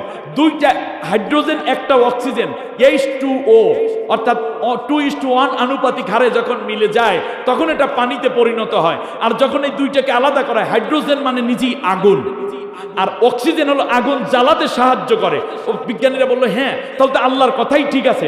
শেষ পর্যন্ত তারা গবেষণা করে দেখলো আল্লাহ হাইড্রোজেনকে আলাদা করলে এই আগুনটা জ্বালিয়ে দেওয়ার জন্য প্রথমে তো একটা কাঠি দিয়ে আগুন ধরাইয়ে দিতে হবে। সেইটার জন্য সমুদ্রের তলদেশে আছে অনেক পাহাড়, পাহাড়ের মধ্যে আছে আগ্নেয়গিরি, সুপ্ত আগ্নেয়গিরি। একটা আগ্নেয়গিরির জ্বালামুখ যদি ছুটিয়ে দেওয়া হয় তাহলে বিজ্ঞানীরা গবেষণা করে দেখেছে 1 মিনিটের 13 ভাগের 1 ভাগ সময় লাগবে তাম পৃথিবীর সব আগুন, সব পানি আগুনে পরিণত হতে। সুবহানাল্লাহ বলবেন। অনেকগুলো মাল আমি আলাম, আজকে আপনাদের প্রথম দিবস বিধায় আমি অনেকগুলো তথ্য ছিল মানুষ জানতো না, আল্লাহ এখন জানাচ্ছেন। সুবহানাল্লাহ বলেন। এই যে টেলিফোন আবিষ্কার হয়েছে, আজকের টেকনোলজি বলেন, আজকের সমুদ্রের গহ্বরে মাটির গভীরে রয়েছে অনেক নেয়ামত, এবং এই দুনিয়াটাকে মানব বডি সেখান থেকে নিয়ে অন্যান্য যা কিছু আছে সব মিলে আল্লাহ মানুষকে জানিয়ে দিচ্ছেন। সুবহানাল্লাহ বলেন। বিজ্ঞানের উৎকর্ষ হবে আল্লাহ তাআলা শেষ আয়াত দিয়ে বলেছেন আল্লাযীনা, শুনেন, আল্লাযীনা ইয়াযকুরুনাল্লাহা কিয়ামান ওয়া কুউদান ওয়া আলা যুনুবিহিম ওয়া ইয়াতাফাক্কারুনা ফি খালকিস সামাওয়াতি ওয়াল আরদ রব্বানা মা খলাকতা হাযা বাতিলান সুবহানাকা ফাকিনা আযাবান নার। সুবহানাল্লাহ। আল্লাহ রাব্বুল আলামিন বলেন, জ্ঞানী মানুষ হলো তারা যারা আমি আল্লাহকে দাঁড়ানো অবস্থায়, বসা অবস্থায় এবং শুয়ে শুয়ে আমি আল্লাহ তাআলাকে স্মরণ করে, আল্লাহকে স্মরণ করে। সুবহানাল্লাহ। এরপর কি করে? ওয়া তাফাক্কারুন, এবং গবেষণা করে, ফিকির করে, এবং এক পর্যায়ে তারা বলে যে আল্লাহ এগুলো তুমি এমনিতে তৈরি করো নাই, সব আমাদের কল্যাণে বানিয়েছো। সুবহানাল্লাহ বলেন। তাহলে এখানে দেখেন আল্লাহ প্রথমে বললেন জিকিরের কথা, তারপর জিকিরকারীরা কি করবে? ফিকির করবে, গবেষণা করবে। কিন্তু কেন আস্তে নাস্তিক্যবাদ হচ্ছে? তার কারণ যারা জিকির করে তারা ফিকির করে না, আর যারা ফিকির করে তারা জিকির করে না। যদি এই পৃথিবীটাকে সুন্দর করে বুঝতে হয় তাহলে যারা জিকির করে, পীর মাশায়েখ বুজুর্গ, আল্লাহর ওলি আউলিয়া এবং মোমেনরা, তাদের উচিত গবেষণার কাজে হাত দেওয়া। আর যারা গবেষণা করে তাদের উচিত আল্লাহর কোরআনটাকে সুন্দর করে বুঝে বুঝে তেলাওয়াত করা। তাহলে জিকিরকারীদেরকে দিতে হবে ফিকিরের ট্রেনিং, ফিকিরকারীদেরকে হবে জিকিরের ট্রেনিং। তাহলেই তারা সবাই মিলে আল্লাহর গোলাম হওয়া সহজ হয়ে যাবে। সুবহানাকাল্লাহুম্মা বিহামদিক আশহাদু আল্লা ইলাহা ইল্লা আনতা আস্তাগফিরুকা ওয়া আতুবু ইলাইক। নামাজের সূরাতে সবাই বসে একবার সূরা ফাতিহা, তিনবার সূরা ইখলাস।